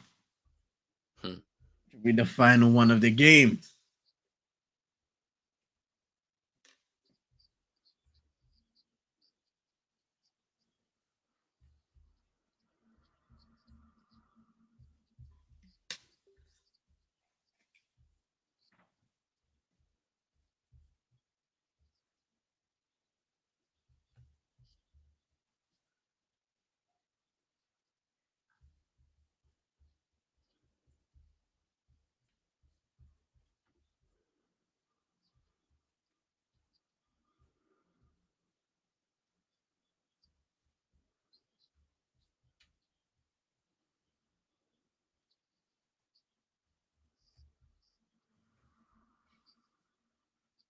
Hey, big up vibes, man.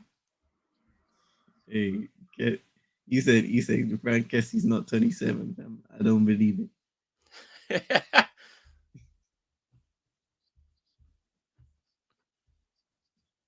I was telling him, yeah, when we was on stream, he was like, nah.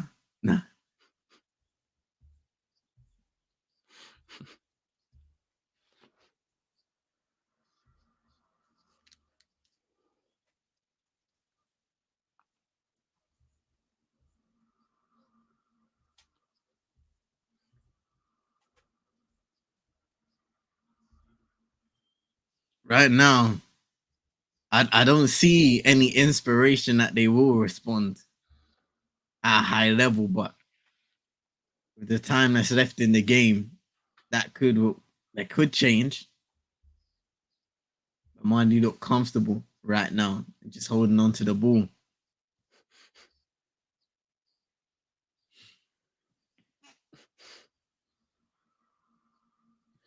Hey, vibes, man.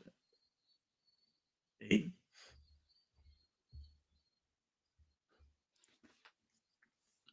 Hey, listen. Check.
You're able to win a free kick there.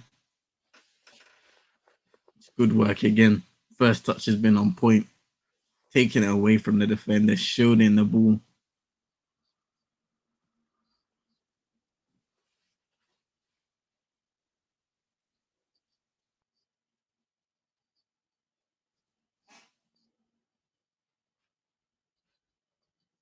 .30 total fouls in this game so far. 20 for Mali. Hmm.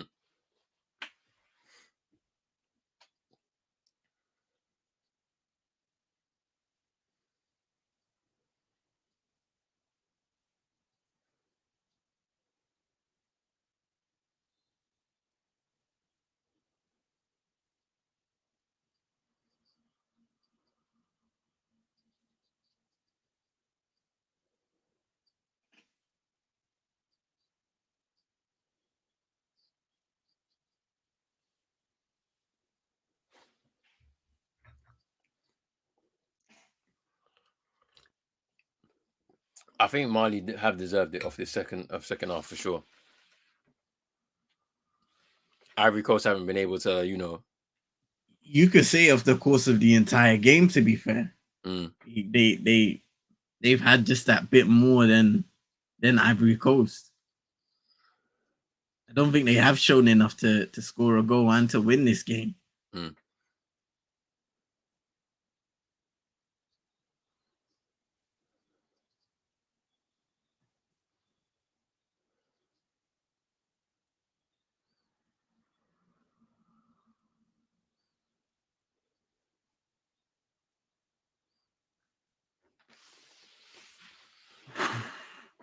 Big chance again from a corner kick.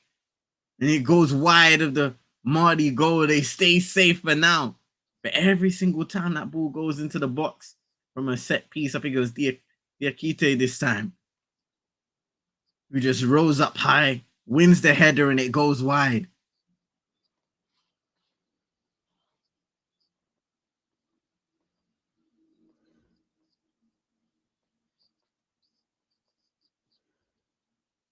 That was a chance, and he knows it.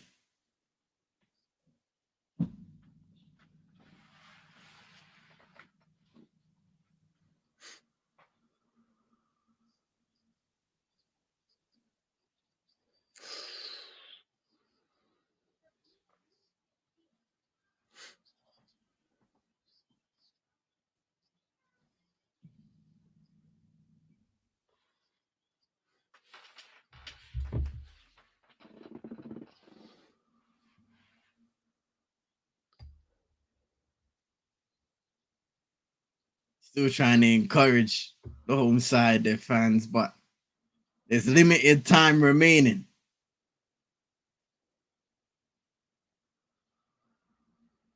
Just over 6 to go. Free kick nonetheless. To deliver into the area. It's not a great one. The header by Ndika wasn't great, but he finds a way to get there. Kessie went down, nothing given.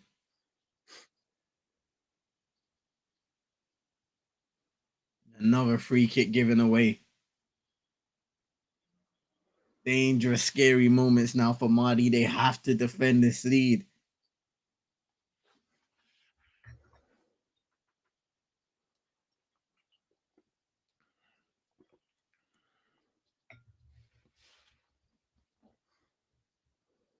Seri swings in another free kick and a header straight into the hands of DR.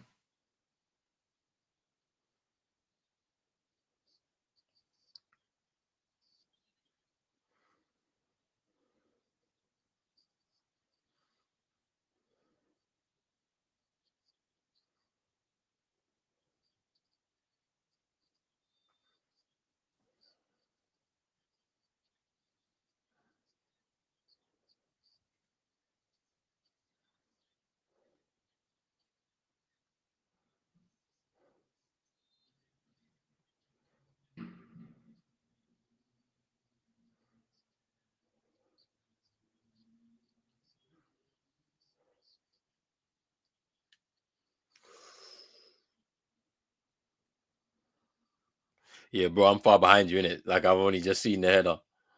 I say no more. Say no more. Far behind. I'm on like 84 minutes after the free kick from Seri.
Mm.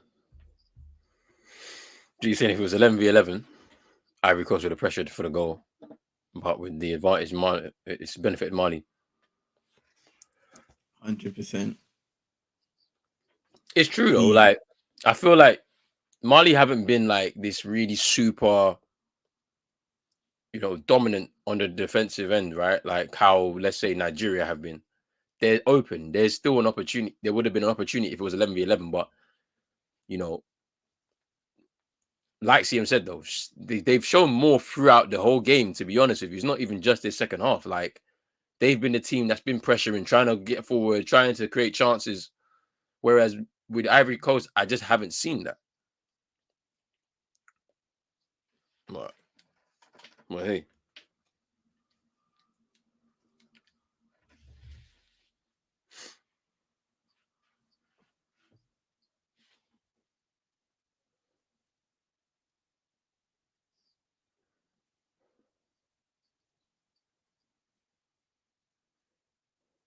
Boubacar Traore, Mamadou Fofana coming on now for Mali.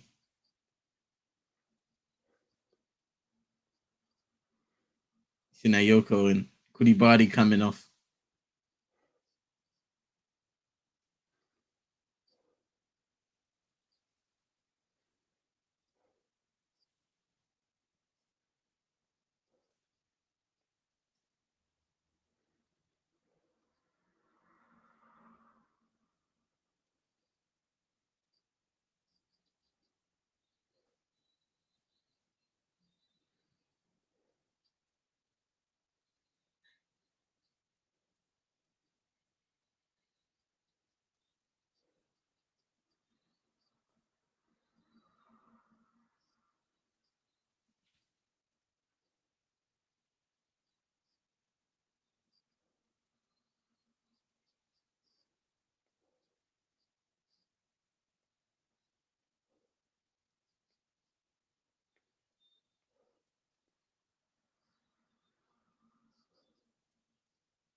Yeah, this is it, bro. Like, Oh, it's 1-1.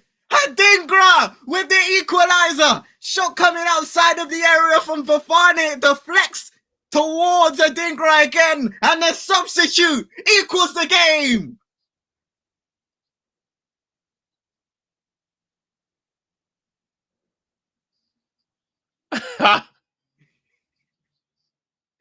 Game on. I haven't seen this yet. I need to see this. No way.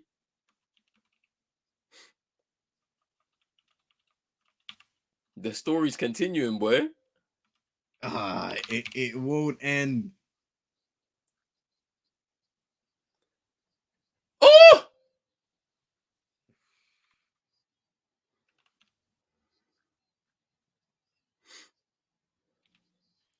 So in the 90th minute, the 10 men of Ivory Coast have clawed it back and most likely will be bringing this game to extra time.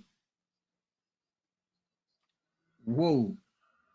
Whoa, whoa, whoa.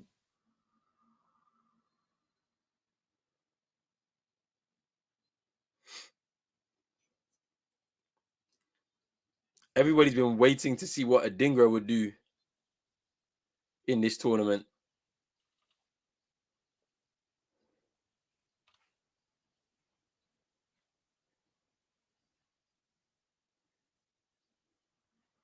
Credit to Haller for the knockdown in that play, like to keep that alive.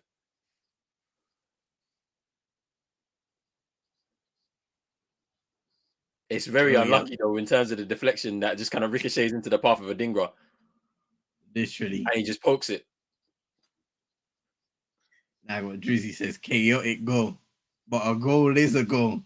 When you're in the position they were in, and now we're seeing the ref hand out more yellow cards. The story is continuing for this Ivorian team.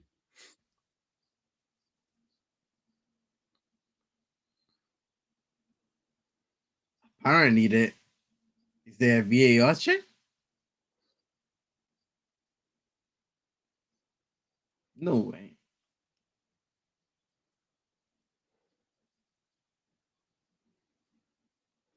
Drizzy said there's a VAR.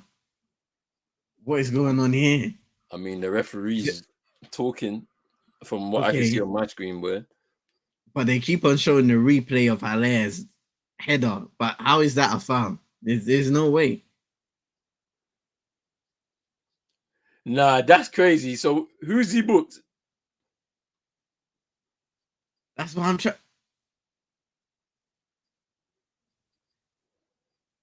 Because he booked the guy on the ground. This is what I'm saying. I see the person Look. on the ground and he's booked him.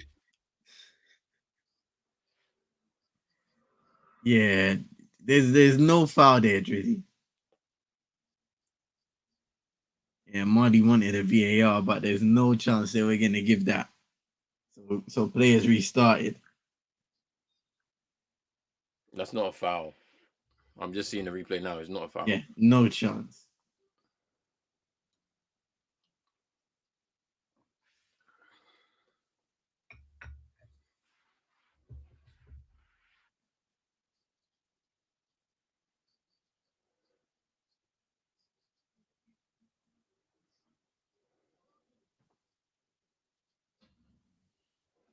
It's already 3 minutes into the 7 added on at the end of the game.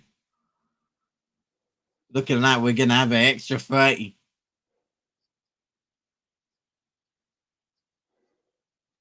Fana currently down now for Ivory Coast.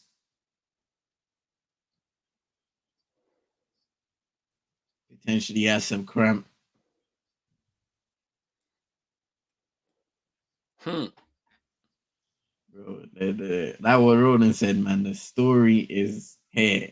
And he's only just bringing on East Basuma. Wow.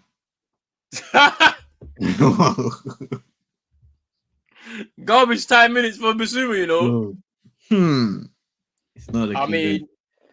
you might as well just let him get on the pitch and do that. Do the half an hour. Bro, it's not looking good, you know. Man has been relegated to garbage time from a starter.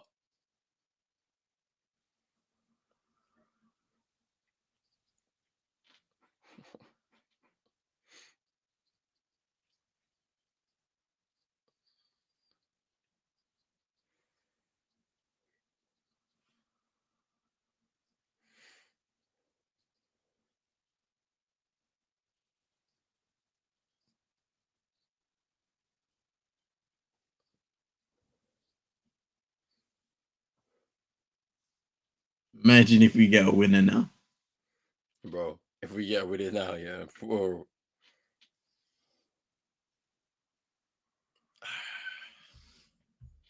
Ah.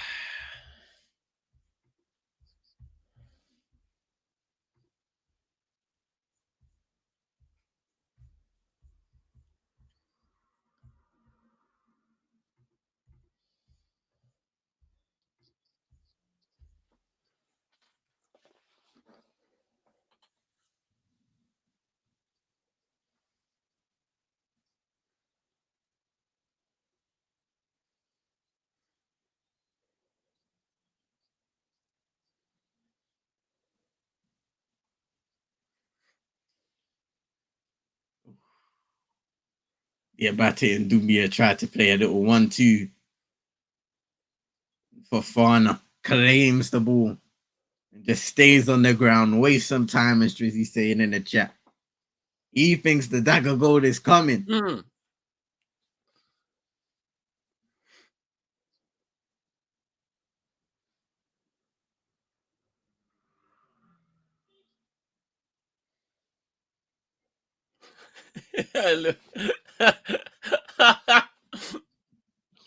Yo-Yo's in pain, fam. Dress.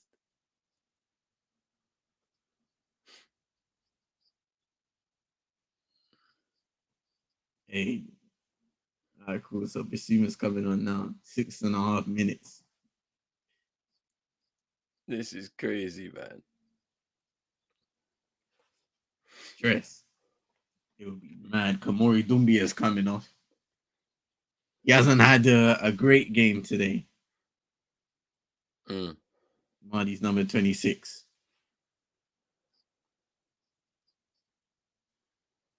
It's a struggle to impact it in attacking areas. Imagine Drizzy. They might add on a minute or two just in case after the goal that was conceded. We'll see.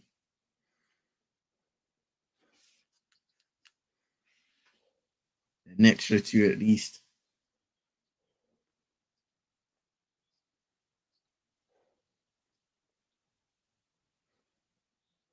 Nope, the final whistle gone. Say no more. So we're getting extra time, ladies and gentlemen. The score ended Mali 1, Ivory Coast 1. Two late goals, to be honest. Great first goal by Nene for Mali, putting them in the lead, putting them in the driver's seat. And from there, it looks like they were going to be able to hold on. But the pressure started mounting late in the game. Ivory Coast trying to push, trying to get something out of it, to get back into this fixture, to utilize the crowd. And when you heard them roar after Simon Adingra put the ball into the back of the net, that may have been the life that was needed to zap some energy into this squad. We're seeing Ibrahim Sangare being spoken to by the coaches. He might be that substitution to come on at the start of the first half of extra time. We will have to see, but two late goals. The game could say has come to life. And we'll get an extra 30 minutes of this, bro. What are you saying? I can't believe it. After a wonder goal by Nene Dorjales, you're thinking to yourself, yeah, we've got this in the bag. You just need to wrap it up now. But this Mali team defensively have always in this tournament have looked suspect to me. They don't have that strength at the back that I believe that they're supposed to. And then getting that goal by Adingra after the ricochet from that deflection from Fofana's shot to put them in a position where they're now 1-1 with 10 men. Credit to Ivory Coast for at least keeping themselves in the game as long as possible. But now with this extra half an hour, are they energized enough? That's the question. To get through the 30 minutes, can they get the winner? Or will it be going to penalties? I don't know. Let's see.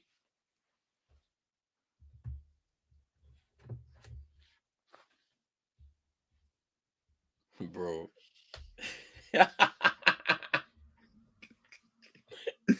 Hey. Bro. Yo. The cameraman better be on job, you know. Bro. It's funny as hell, man.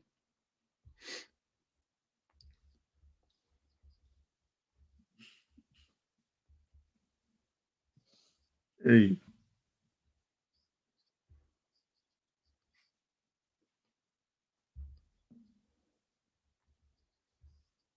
This game took so much out of me, but I had to start standing up, bro.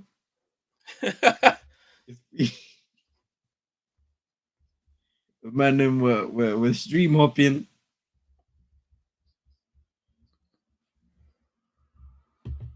And now these men want to wake up the fixture. Marty had one job, little yo-yo, man. One job.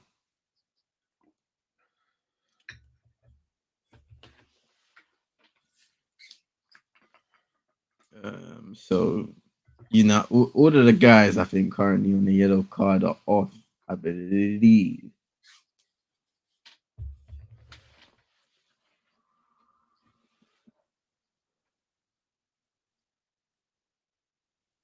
Everybody was on a yellow. Haidara, Dumbia, Sinayoko, Nos, and they all came off. Let me see. Nah, how can Kessie go to Traore and tell him to calm down? Yeah.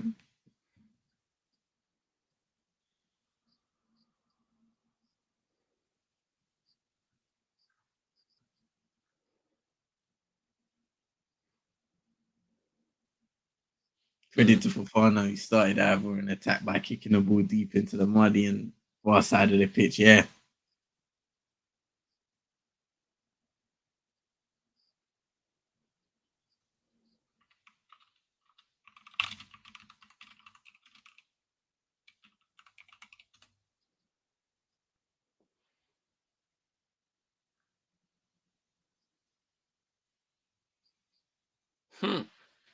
I need a better stream though. I'll say this now.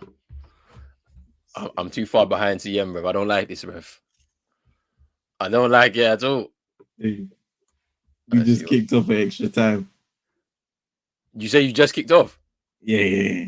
Ah, I was nearly there then. Let me. Ah, no, no, no, no, no, no, no, no, no, no, no, no. Hey, Hey, hey.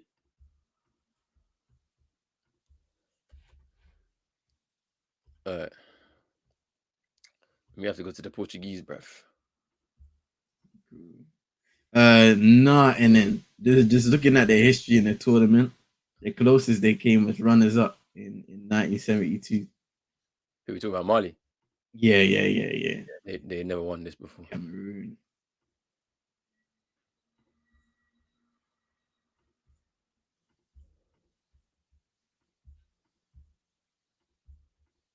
Bro. Hey, everyone's gonna be on Ivory. Trust me. Yo, even Rich, yeah. If Rich comes in, no TV. You're using iPlayer, Yeah, sir. you're using iPlayer, man.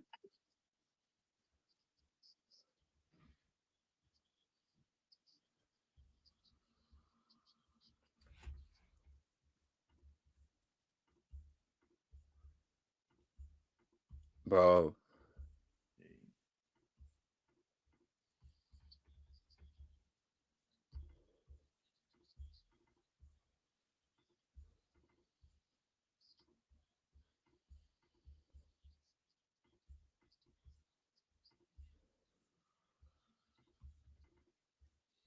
You say if I'm Ivory Coast, I'm defending, hit them on the counter with a dinger. Yeah, you know what? It's a good shout. Hmm. Those long balls have been working out for them because you've just seen how they're being able to knock it down. They have a forward up there that's shown the quality in the air to knock it down to one of their wide players Hmm. and hold on to possession. Fafana's distribution has been good as well.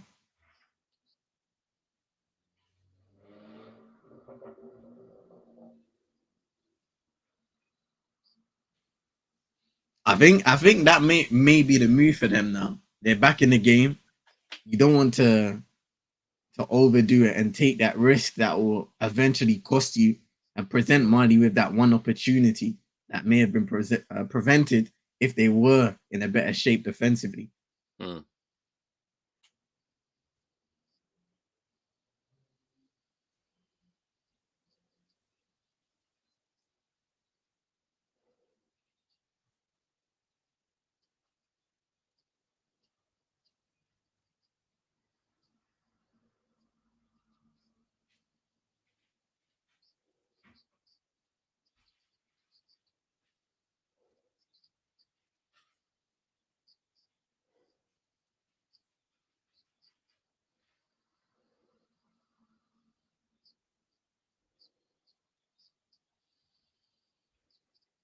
How is that a foul?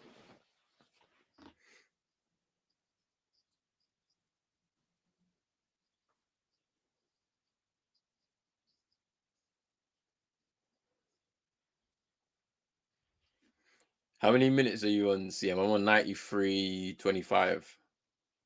I'm on 56 now. 93, 56. 90 what?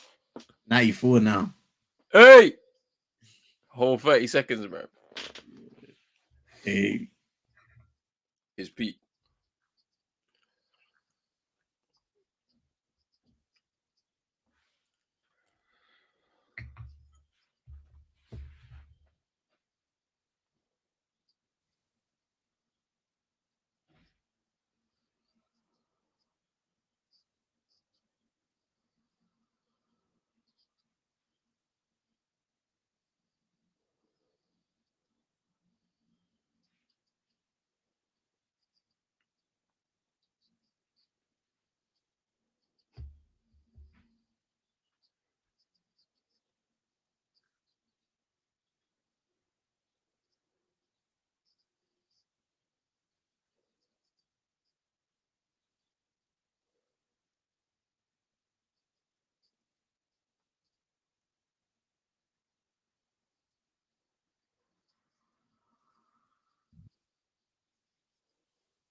Single. Nice ball into the box off the crossbar. It was header. Header. Bouncing off the crossbar. Another opportunity for Ivory Coast.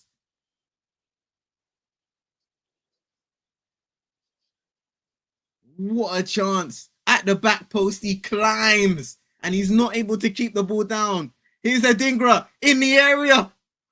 And it's good defending. Offside. They've given offside.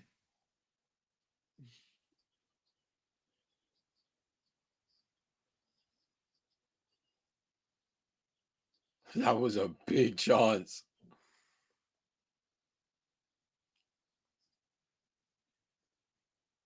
Man.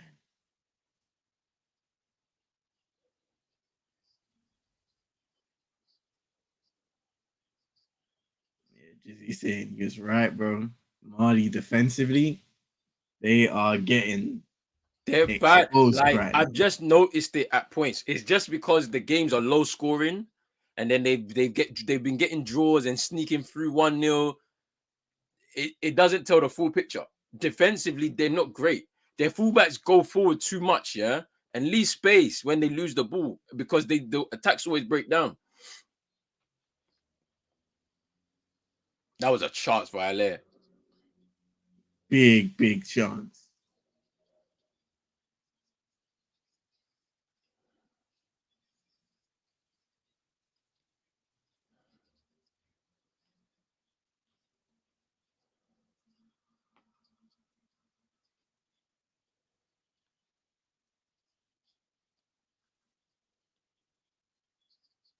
Man's the 8 p.m. kickoff is Cape Verde taking on South Africa. Make sure you're there.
Yate with a decent opportunity this time around from a corner kick.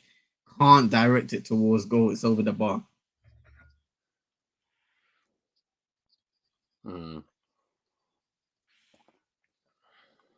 Just seeing now.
You know what?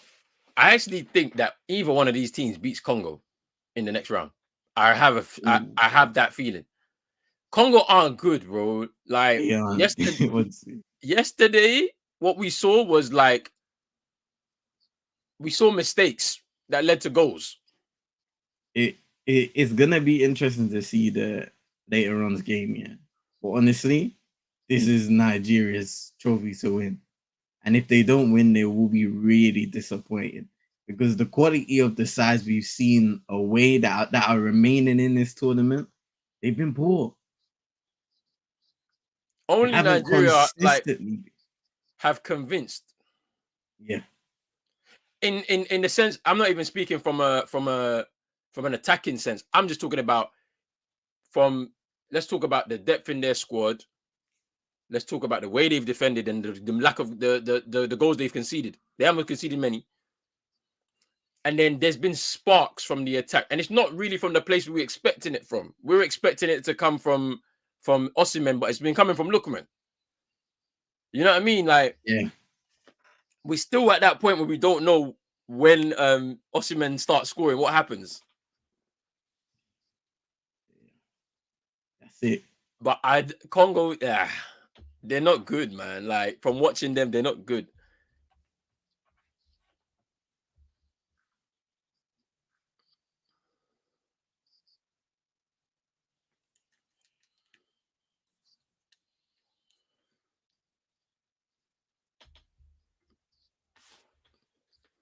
Man said the hate energy, bro. I'm not even. There's no hate. It's just they've been crap. We watched them, bro. Come on, Bakambu up front. What are we doing? Defensive striker, for real. I mean, look, yesterday they got their win. Fair enough, innit? Like, they get themselves to a semi-final. But I'm looking at it, I'm saying, look at the way they play football, yeah? Ghana played better football than them. They're sitting at home now, right now. Everybody's back at their clubs, bro. That's what I'm saying.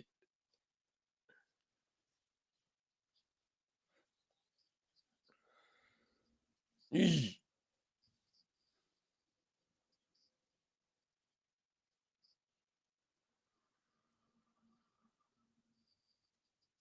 Yee. What was Singo doing, fam? Hey, you man are laughing, bro. You man are laughing, bro. Don't laugh, man. Don't laugh at Ghana. Don't laugh, bro. We play better football than Congo. Let's stop this. you man are killing me, fam. They've got this bozo-itis though, man. Trust. Gonna have some serious bozo-itis. Big bozos, fam. I can't believe it.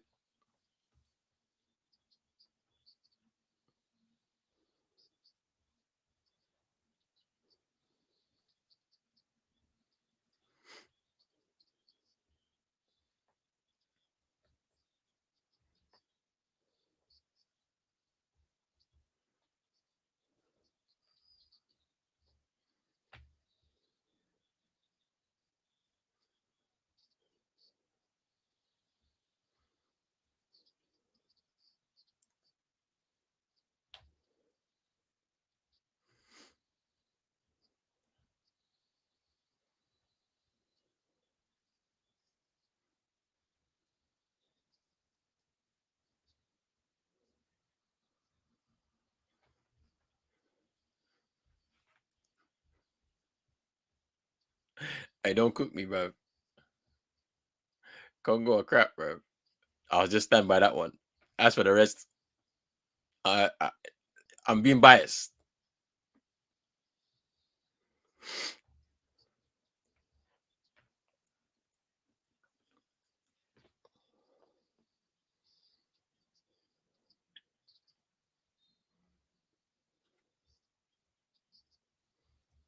Yeah, Marley in this game of lack quality as well. I'll be real on that. In the first half, they were a little better, but the second half has fallen off a cliff, and this extra time included. They found, aside from the goal and a couple of opportunities here and there, it hasn't been a game filled with quality from end to end.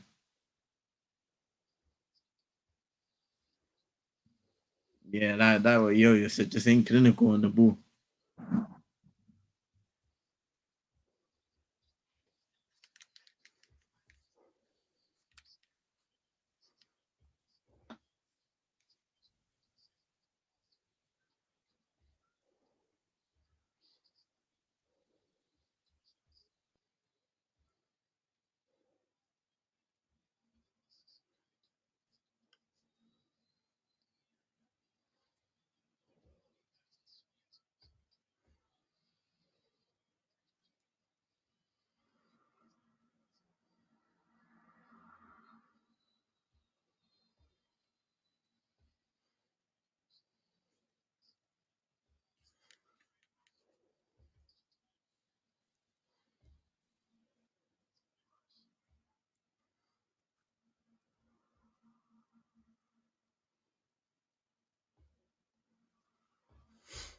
Bro, stream is going down again. Hey, they will let us win. After at the end of every half, bruv. Gone.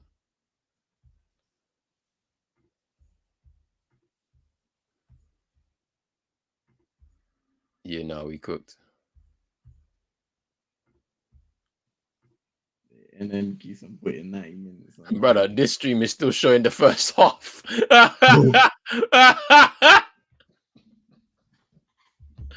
No. No way.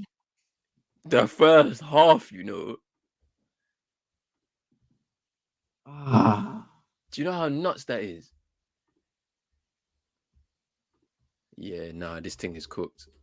Man is talking to me about 90 minutes online. Brother, am I on it and it's not doing nothing? What are we talking about?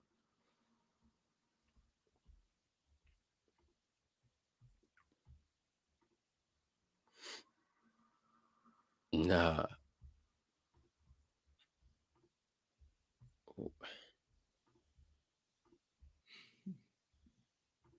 So you mean to tell me that I won't be able to watch the second half?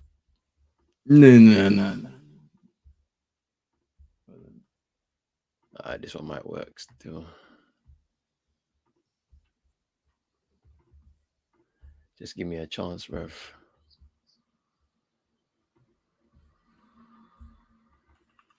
Alright.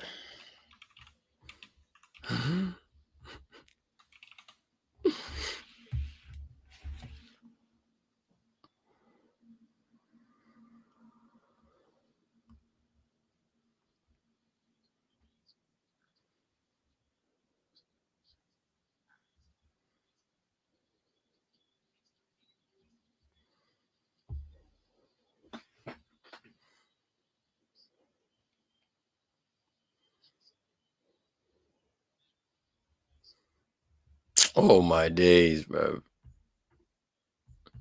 Alright, it's back, it's back.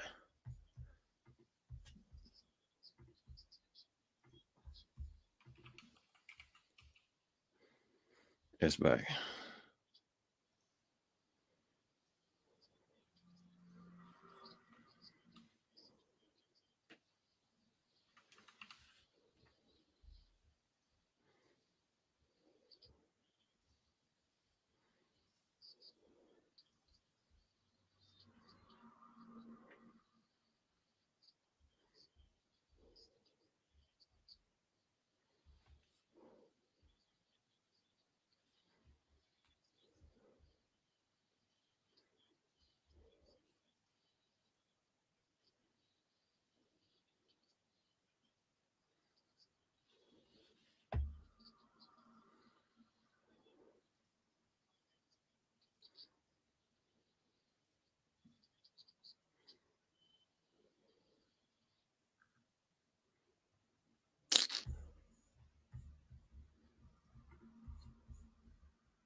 We're going to the ops.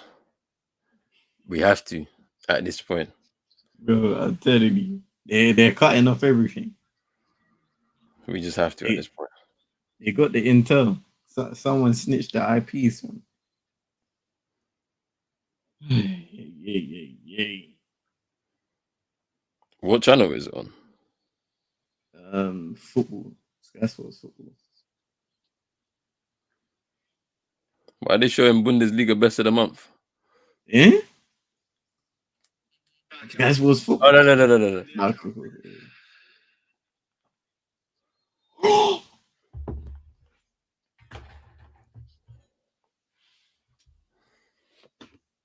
What a chance again. Ivory Coast almost conceding. Just trickle. Hey, they almost scored an OG.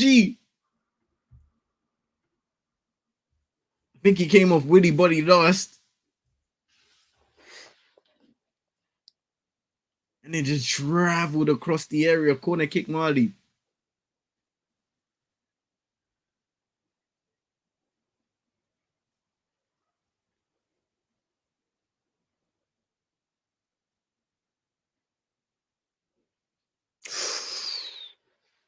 Just seen it now. Big chance for Marley.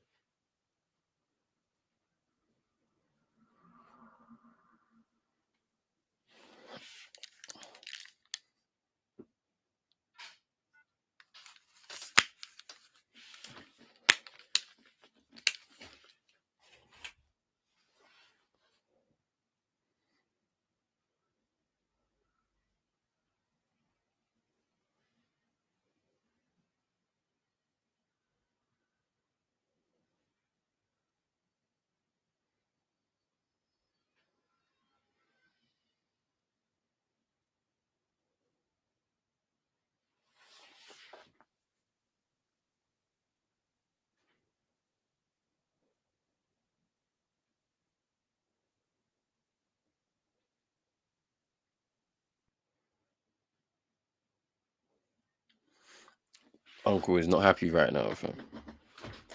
Hey, there's so many stressed people in that stadium right now. Bro.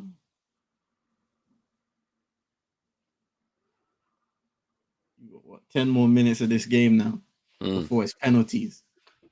Not one person in that stadium will want penalties. Ivory Coast have done it already. So they'll have a slight bit of confidence in themselves that they can do it again. Mm.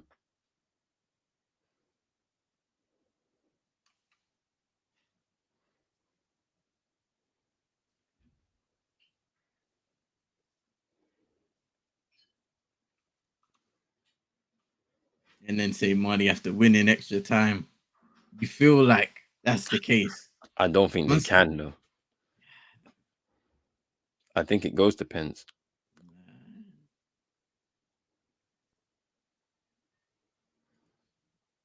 I feel like there's a big chance left in this game though. At least one more big chance.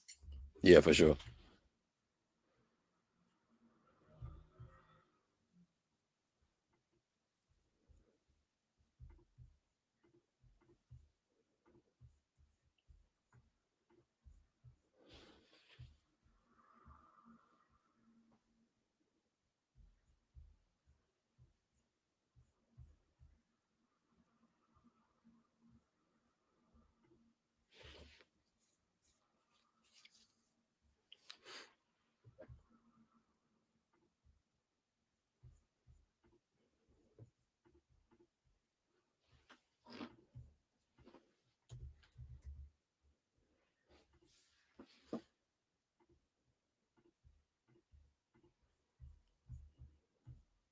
Oh, Bissouma, man.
For fun and kind of cramp again. He's taking his time, man. Yeah, I know he's trying to waste that. He's been doing this since towards the end of the first or the second half.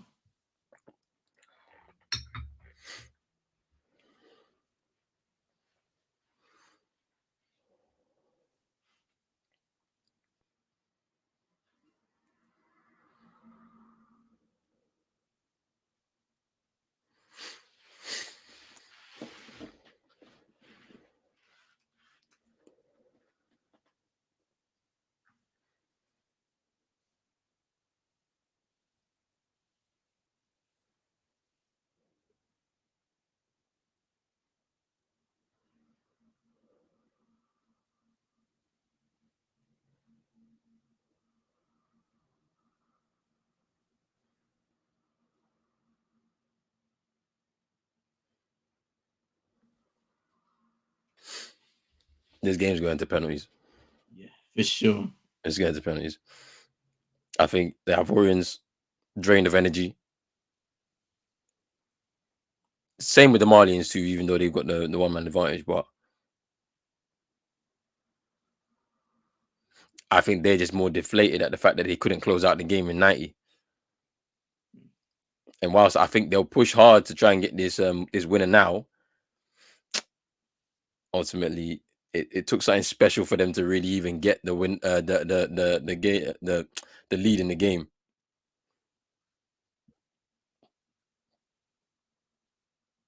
But they're gonna be short of ideas now. Why, man? Get ready for the pens, people, Hey. because we ain't got long left.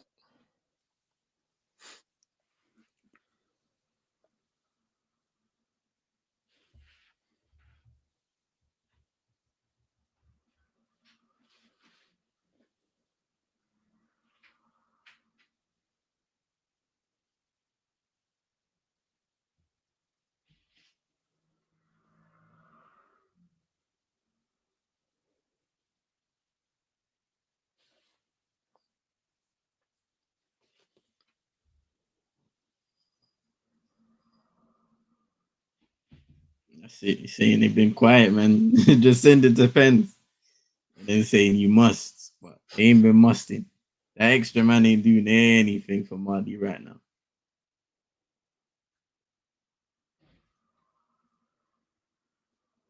You've had the advantage since before halftime.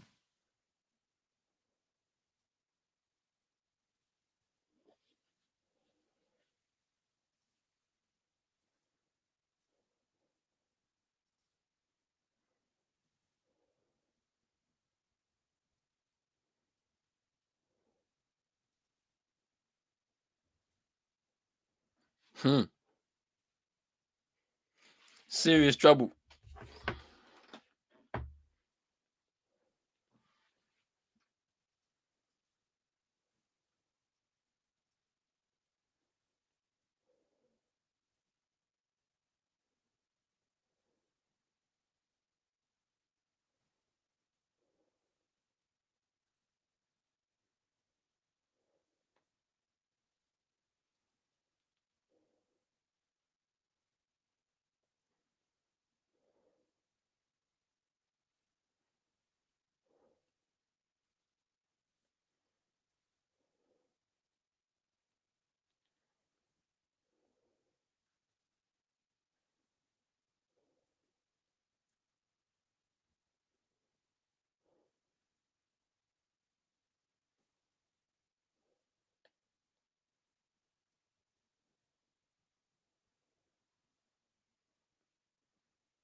Dinger prays for Brighton. Hanno. Uh-huh.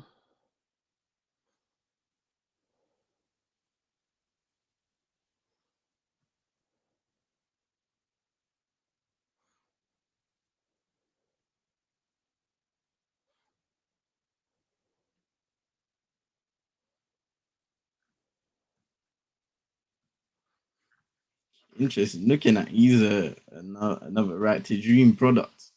Yeah. Man.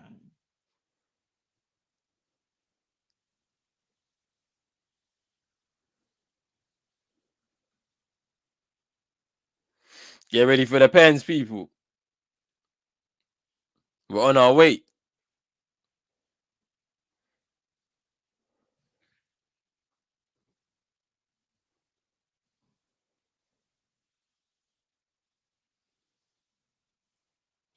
Clock is winding down now. Yeah, man.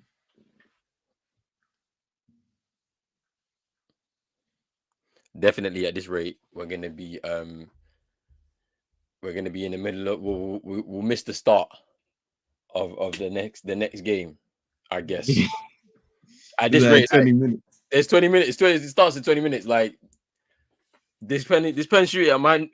I don't know how long it will take, depending on what happens. But Did they need to add on that one extra minute? Did they really need to do that?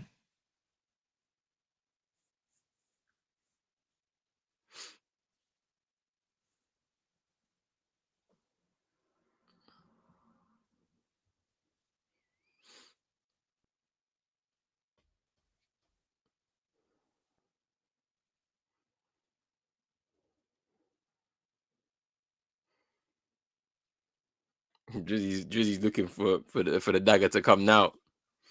So there's no pen. Hey, one more free kick. Let's see. Could it be? Put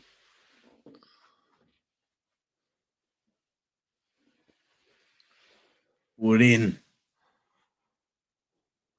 Oh, it's in! It's in! The free kick came in, headed away for Fana, volleyed it. Somehow it finds its way in the back of the net. Ivory Coast are 2-1 up. They've won it. There's no way that this has happened, bruv. I still ain't seen the goal, by the way. I'm about to see the free kick get taken. Can you? No! I need to hear this, bruv. I want to hear what they're.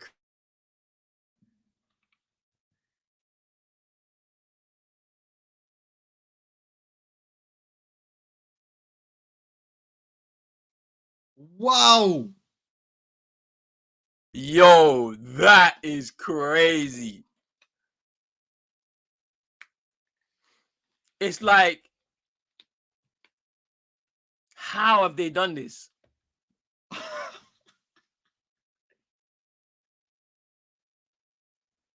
Did you see Seydou Keita in the crowd? Yo, Seydou Keita could not believe it.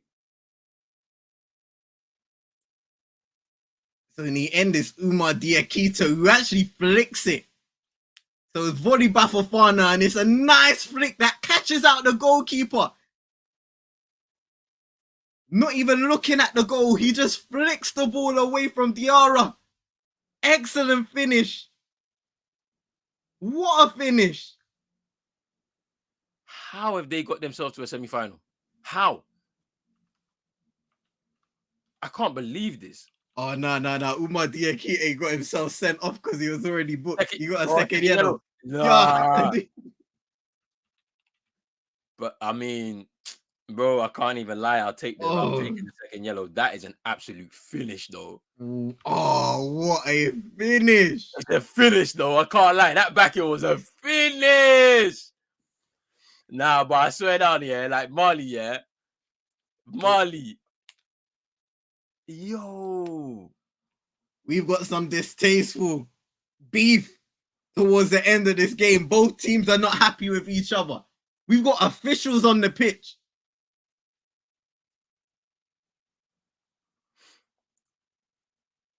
Fofana's out here hyping up the home crowd at the other end. And now it's kicking off.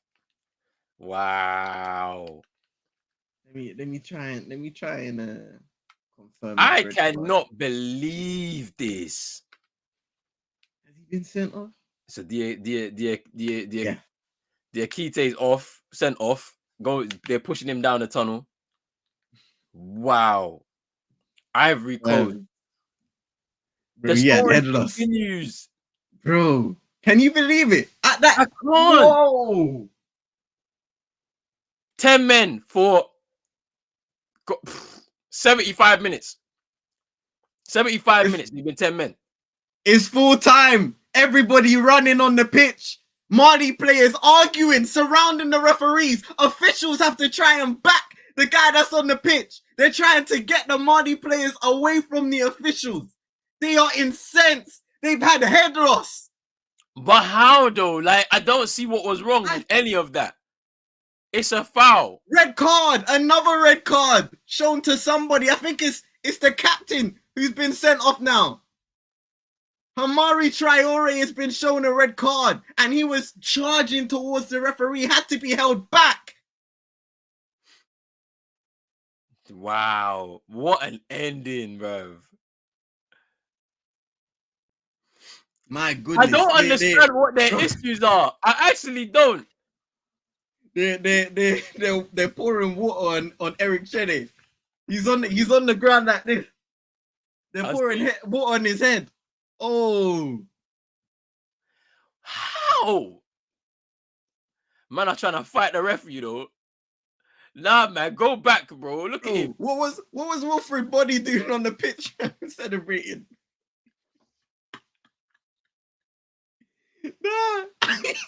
Nah, Wilfred Body, you know. Yeah, that's crazy. Oh my! Why are they pouring water on him for? Why are they pouring water on him for? Bro, his head was hot. I can't believe that Mali are embarrassing themselves like this. Why are you fighting?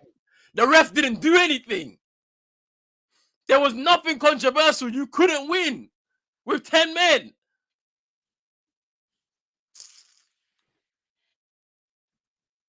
You know how nuts this is?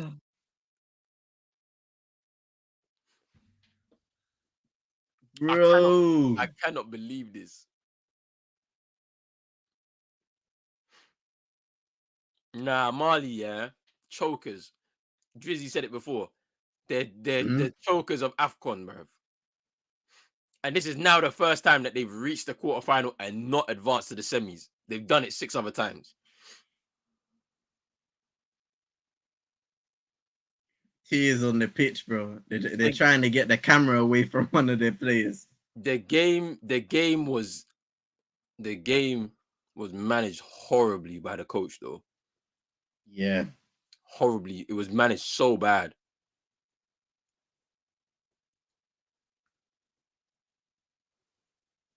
Wow. That entire second half, extra time, they just didn't have the quality. They couldn't find an opening. To be honest, it was Ivory Coast who had the better chances when you look at Halle hitting the crossbar. Yep. As one of those clear-cut opportunities. I don't remember a Mali chance that off the top of my mind that was there. Like, it had to score. The penalty in the first half missed. Look at him. Nah, I just see the staff member from Mali just go like this to the camera.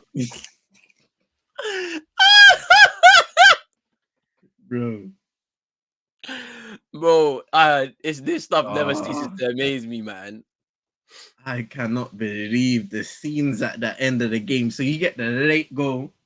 Umar Diakite gets himself sent off because he's celebrating head loss. Full-time whistle goes, and you've instantly got Mali players, multiple, surrounding the referee, charging at the referee. One of his linesmen has to come on the pitch and protect him.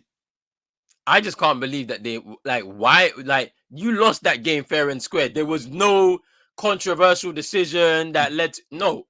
You just didn't defend the free kick. Simple as that. You weren't good enough. This team, yeah, I ain't gonna lie. In the preview, I was like, Ivory Coast are gonna do it. Home team. Hey. I said it. This is through to the semis now. They're in the semis. I was saying at the start of the stream, when you reach the semis, anything can happen from there. They're going up against DR Congo. They can beat DR Congo. They can beat them.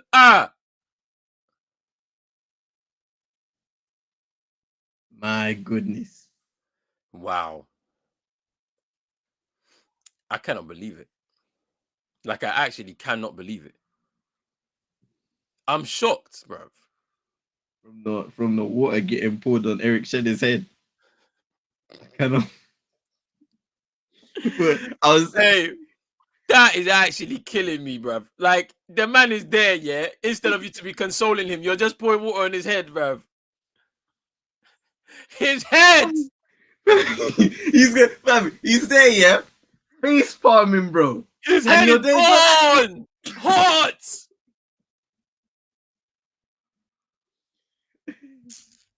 Yo, football is a mad game, you know. Hey, I don't, bruv, them man are going to be fighting in that dressing room, bro. Because I can't believe me, if I'm the players, bro, I'm putting this on my shoulders. It can't be the refs. Bro. How? In this game, I did not see one refereeing decision, yeah, that went against Mali. None. You had 10 men for 75 minutes. You have to win. You go 1-0 up before the game ends. You can't defend.